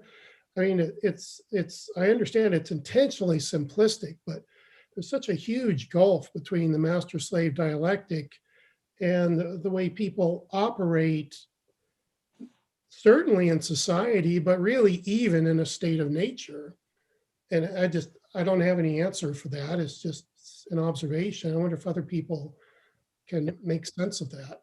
Set me straight. I would like to disagree, and I think that the Hegelian, dialectic is. Excuse me for a second. I was just wondering if Liz had anything to say. Well, yeah, but I'm up. I'm talking, and I've got my hand up. Yeah, she did try to speak earlier on. Excuse me. Do not interrupt me when I've got my hand up and I'm talking. Okay. But, yeah. So I mean, I think the dialectic in Hegel is very, a profound and thoroughgoing in our life. I mean, Hegel talks about not being, comprehensible without non-being, and this is a theme in Saussure, in a Wittgenstein, that there must be a contrast for meaning to exist. In a Derrida, the idea of a difference. It's very important, and it's a deeply, a significant aspect of understanding and meaning.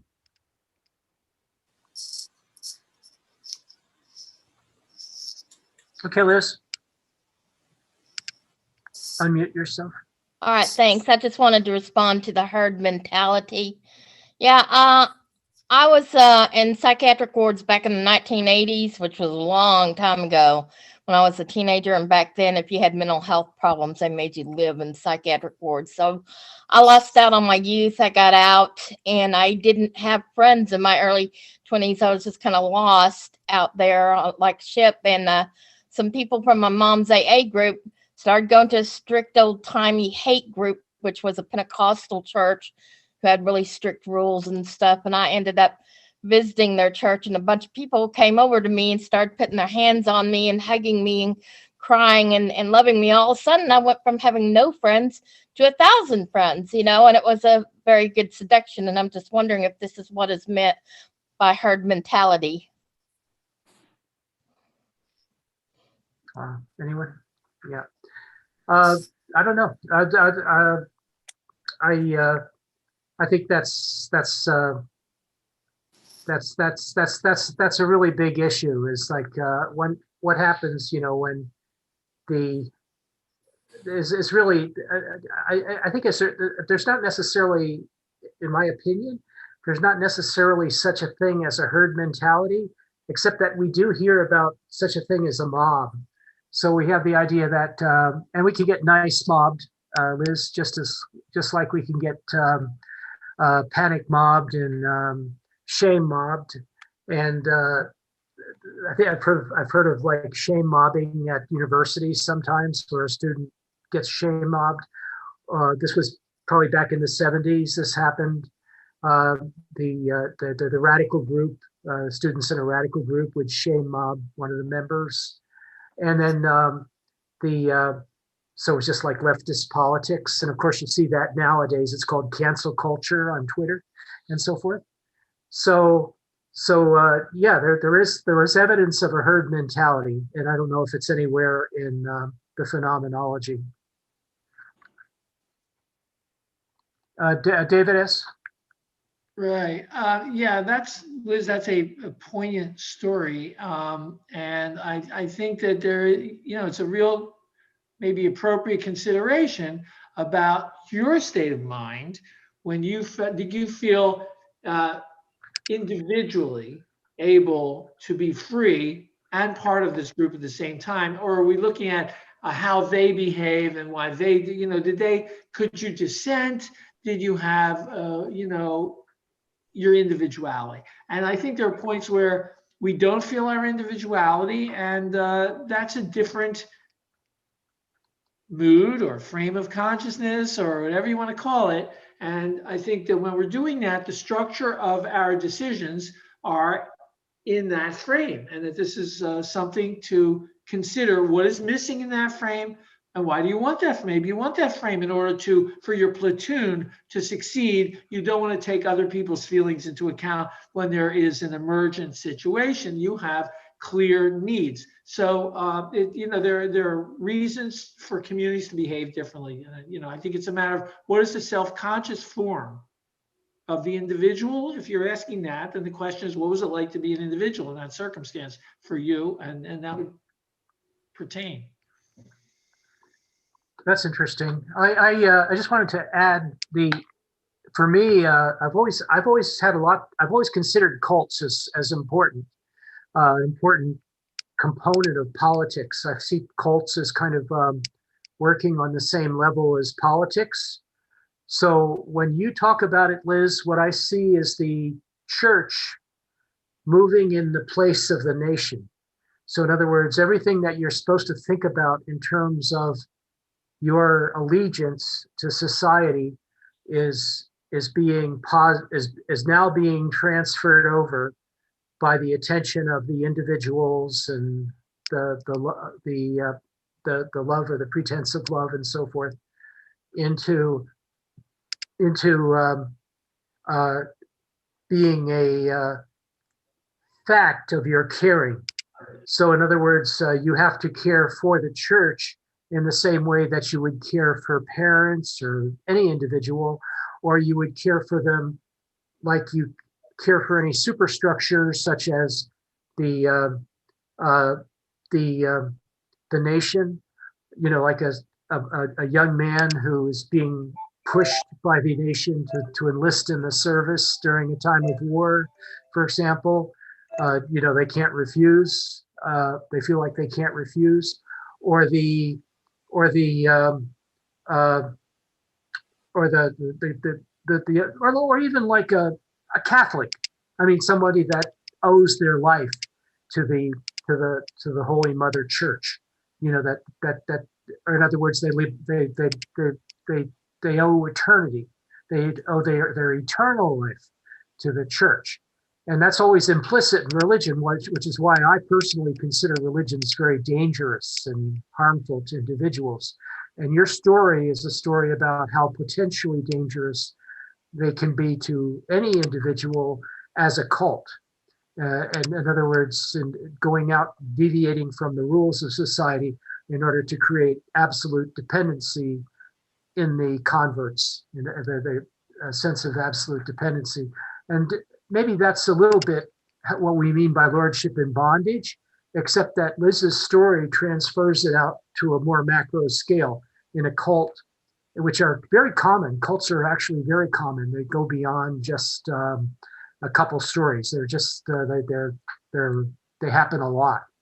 And in this sort of situation, doesn't it say it is multiple? It's like it's lordship, multiple lordships, and the bondage of a dependent, someone who is emotionally dependent on the multiple domination, or the domination of the domination of a structure, or the domination of a group in society.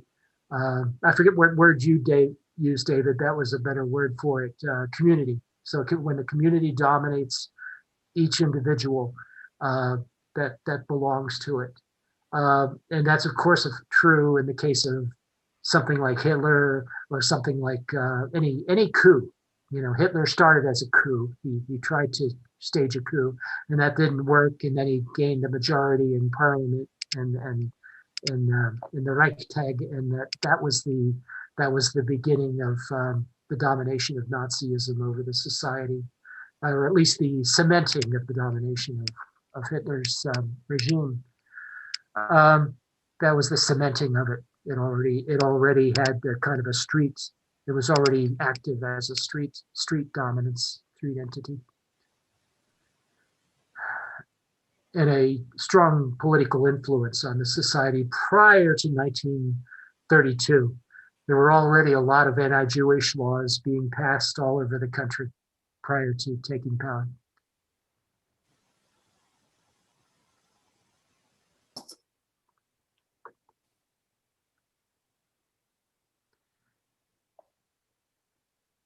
Tyson.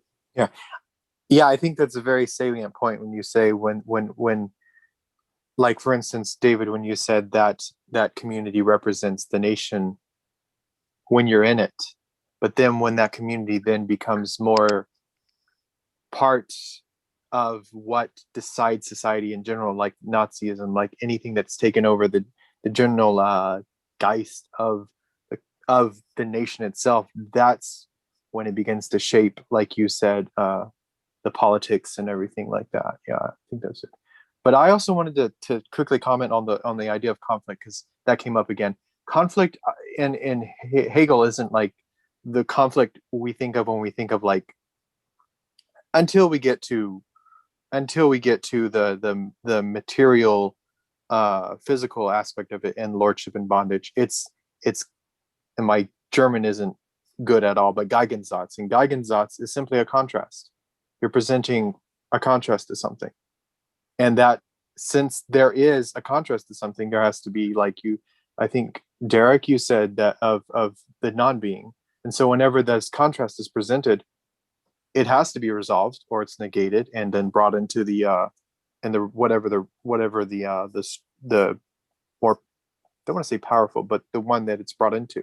So every non-being or every being contains within it non-being, or every contrast contains when it later on, once it gets sublated into the truth of it, it contains that within it. So that's the conflict. I think conflict, because I don't think Hegel says conflict. I think the word he uses is Geigensatz, and that's often later used in his idea. Well, what everybody thinks of Hegel, it's what is it? Thesis, antithesis, synthesis. They see this thing going on, but Geigensatz is what his contrast is. This is not a disagreement. I was just clarifying this idea of conflict because everybody was, I think it came up later on. I was just thinking about that. No, I think that's a good point. There's a subtle handling of the notion of contradiction in Hegel, so that all these terms usually refer to some kind of contradiction, but they don't have to be. There doesn't have to be a perfect negation of the self or the negation that occurs every time. It's a variety of different motions and movements. Right. Yeah.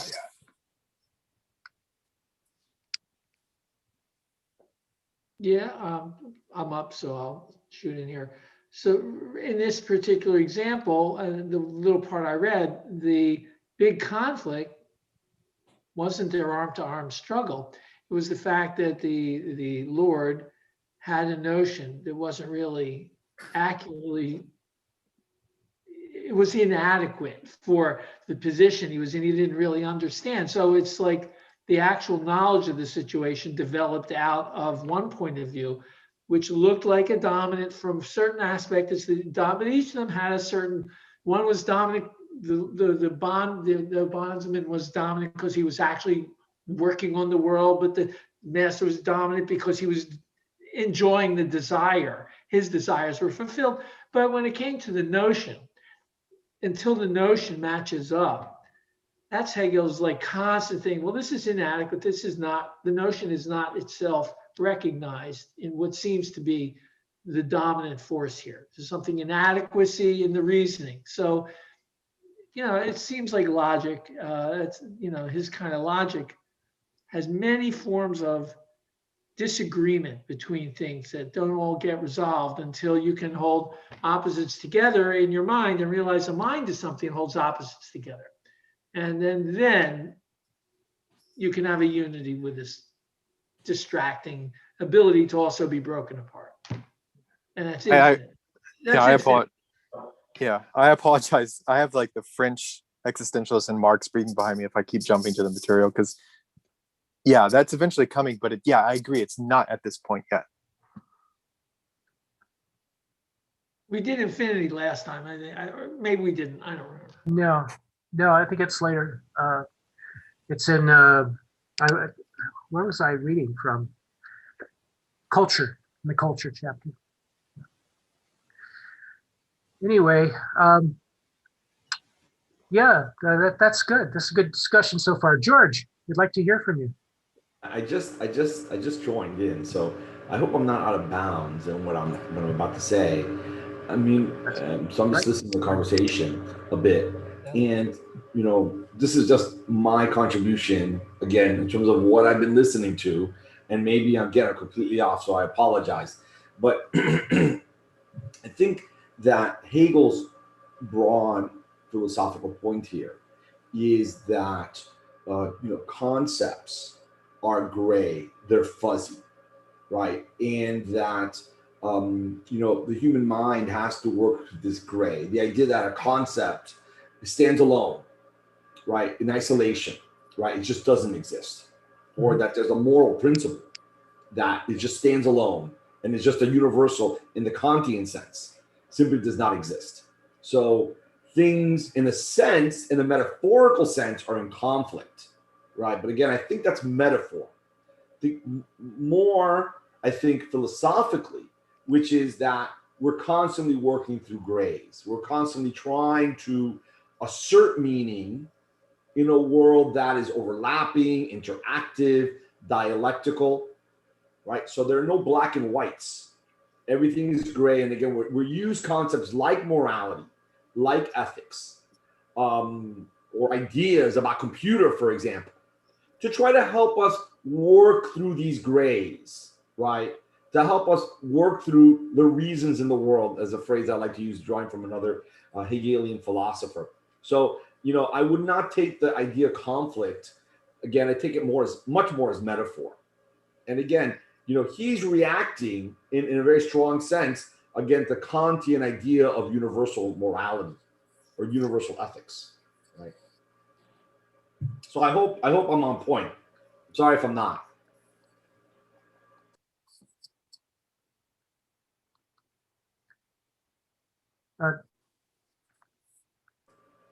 I should also add very quickly, I'm so sorry, because Tyson said something that I thought was of interest.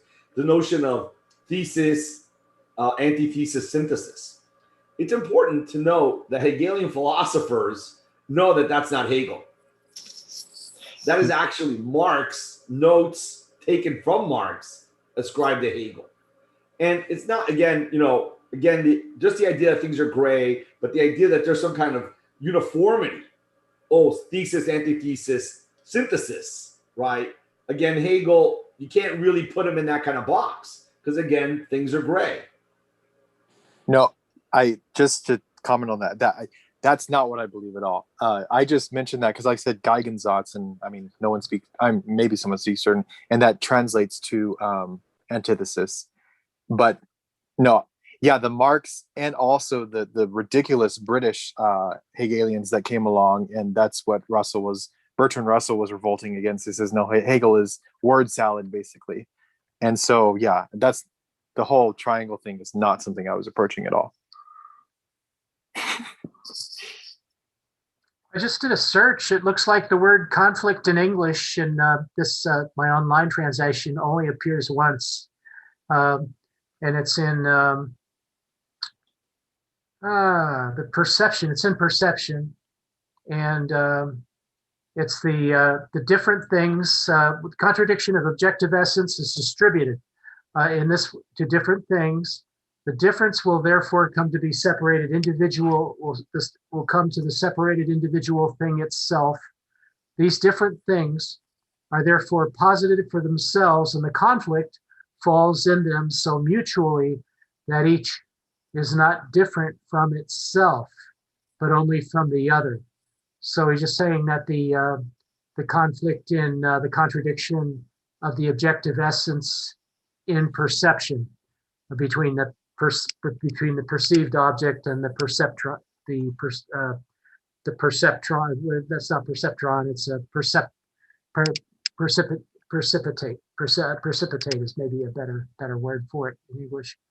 So there's the perceived object and the precipitate perception. And he says the conflict is divided between the things mutually, at least at one stage in perception. So. So that's one mention of the one translation to English by Google Translate. I didn't bother to. That's not out of the book. It's Google Translate edition, which I'm reading because it's a little bit easier for me to resolve some of the confusing sentences using the literal translation. So I applaud you, Tyson. Der Deutsch ist gut, ne? Nein, ist gut. Hey, James, is that angry dude behind you? Is that Hegel up there? That's Hegel. Yeah, that's my friend Hegel. Yeah, we love him. Yeah, Cool. He's a wonderful guy. Yeah, and he thinks the denken way very hard. He thinks very hard. Yeah, whatever that word is. Yeah. Thanks. See you guys. Oh, you leaving, David? Yeah, it's 12 o'clock here. 12 o'clock. Yeah, Oh yeah, okay. Yeah. it's getting. George. I mean, I have my hand up, but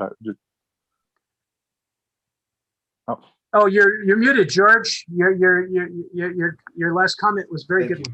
Thank you. Just very quickly, I mean, my read of, and this might be, again, maybe this is a very obvious point, perhaps, but James is referring to the idea of an object in itself for itself, right? Mm-hmm. So you look at a computer, and a computer is a set of machinery, right, in itself, but a computer has a social role for itself. So, again, are you looking at a computer in itself, or are you looking at it for itself? Right, it has both. So I don't know. I just wanted to raise that point again. Maybe I'm that's Hegel 101 to most of you. Sorry if it is. And it depends on how we as consciousness are perceiving it at that moment then. Yeah. Well, I mean, but the reality is that it is in itself, outside Right. of our consciousness, right? Yeah, And how it yeah, asserts yeah, itself is for itself in the social world, in the social political world. Right. Yeah. So, but again, that's an inherent tension. Again, it's both. It's in itself and for itself. Again, but again, it's a gray. Do we think of computer again in the way that it operates in society, or do we think of a computer as simply a machine? Right. It's both. Right. But there's an inherent tension there as well. Right. I'm comfortable with the both. The thing is that when people start claiming that the things are there as in themselves when you're not there as a perceiver, and it's the both. Yeah, I think the both is where I'm comfortable with. Not that I have to be comfortable at all, but no. But there could be a meeting of the minds. Yes. Yeah. Right. I was wondering if you could see how many times Geigensatz, and I'm wondering what Miller does with Geigensatz in here. I have no. Oh, I don't know, but I will search it. I do have the German version up. So that's not it. That's not it. Hang on, I'll find it. It's in my main window. There it is. Here it is. So you want me? You'll have to spell it for me, and I'll search it. I believe it's Gegensatzz.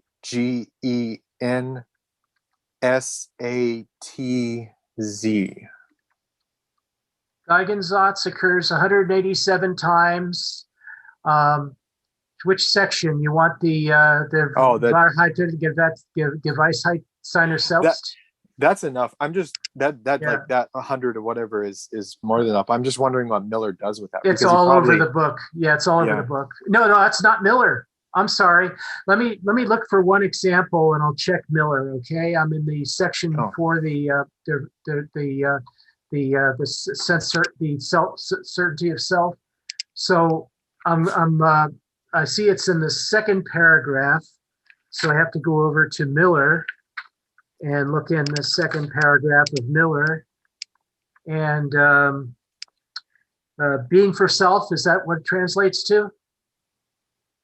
The second paragraph of Miller. Second paragraph starts with this. It's 133, and it starts with this. The understanding has indeed superseded its own untruth and the untruth of the object.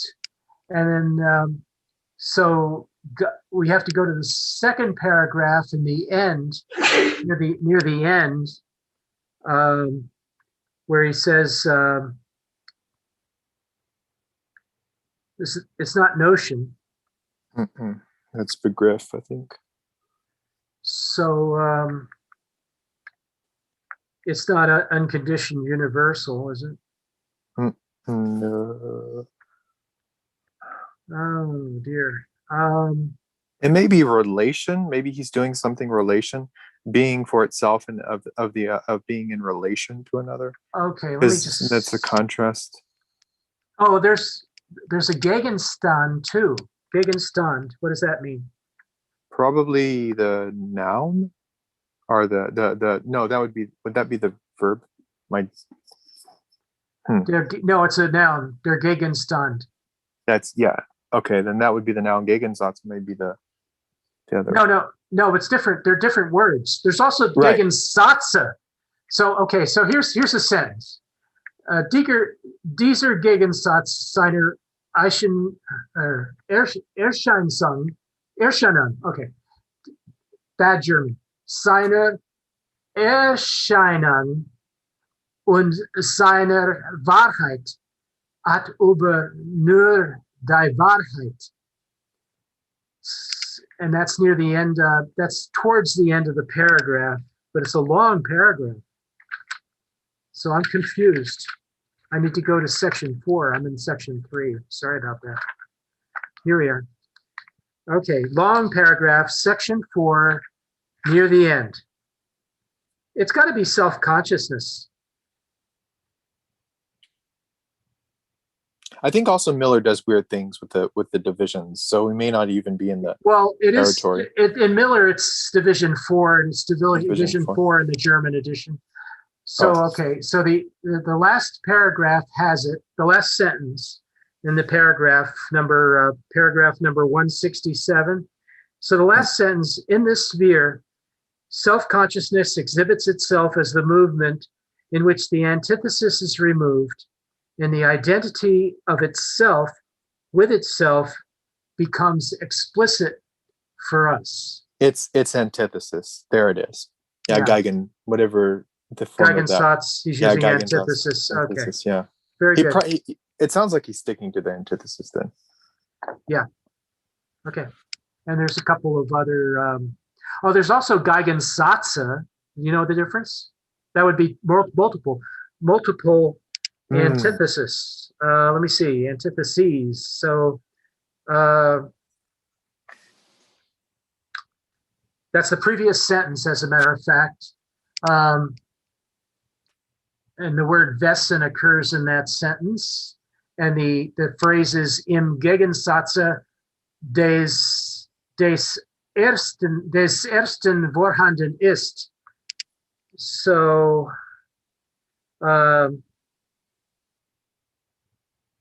instance? No. True essence? Maybe. Yeah, maybe. Oh well. But I'm not quite that sure. Huh? My German is almost non-existent. Yeah, but in the previous sentence, he does not use the word antithesis. He says, Miller says, consciousness as self-consciousness here, henceforth has a double object. One is the immediate object, that of sense certainty and perception, which, however, for self-consciousness has the character of a negative, and the second, viz. Itself, which is the true essence, and is present in the first instance only as opposed to the first object. Mm-hmm. So he's translating something to something completely different there. And I believe that's from the limited German I have, I believe whenever you stick an E on something, that was fine before. It's usually a plural now. Yeah.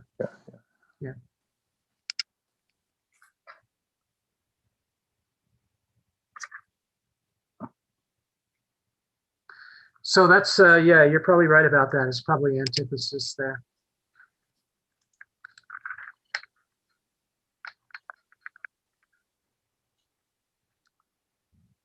So is Tyson up next? Oh, my hand is up, but I'm done. I could sit here and translate Hegel all night, but I'm sure. Yeah, God, that's fun. Yeah, that's why I started learning. I started learning German for my daughter who lives in Germany now. And so that when I visit her, I won't be a dependent necessarily. I'll have like level, what do they call it? 1A German. Yeah. 1A German. Yeah. But, and it's fun, when you get into it, it's obviously a lot of fun. I used to sing German. I used to sing songs in German as a choir member. We'd sing a whole cantatas by Bach and so forth. Yeah. I did opera in German, some opera in German. So. Oh yeah, cool. Yeah, so that's where I get I lost all the pronunciation though, because all the pronunciation went the window when you're not doing it. Yeah. So well, with Duolingo, I actually have to learn this stuff. So they have pronunciation lessons, and you actually have to learn some of that stuff. And they have the little itty bitty grammar lessons. Yeah, that help. Yeah.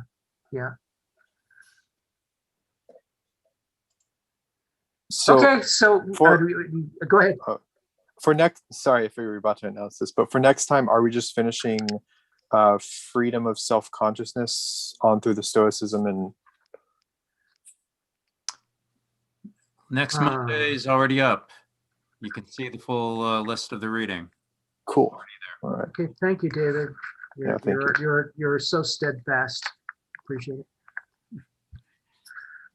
And after next Monday is our Kenneth Smith presentation. Hope everyone's going to plan for that. If you haven't read the paper, read it. And although he's going to recite it, and then we'll do a Q&A after. It looks like you'd have to reread it several times. Yeah, he's one of those writers you do have to read several times before you really get what he's saying. Cool. I'm looking forward to that. It's gonna be a lot of fun. Thanks a lot. Thanks everybody. Thanks for Yeah. attending, Tyson. There was a question earlier on how many weeks left of Hegel. Oh, yeah. I think 2. I think. Two more. Okay. Yeah. That's what I thought. I thought we weren't going to do the whole thing. Yeah, move on. So it's 5 altogether. Who's after Hegel? Is it a whole series or is it just ending? Well, this 5. This is number 3, so 2 more. So this is just like a Kant and Hegel seminar note? Oh, the class is called Kant in the 19th century. So we did Kant and then Hegel, and I think Marx next. Oh, okay, that makes sense. Yeah. Good. Marx.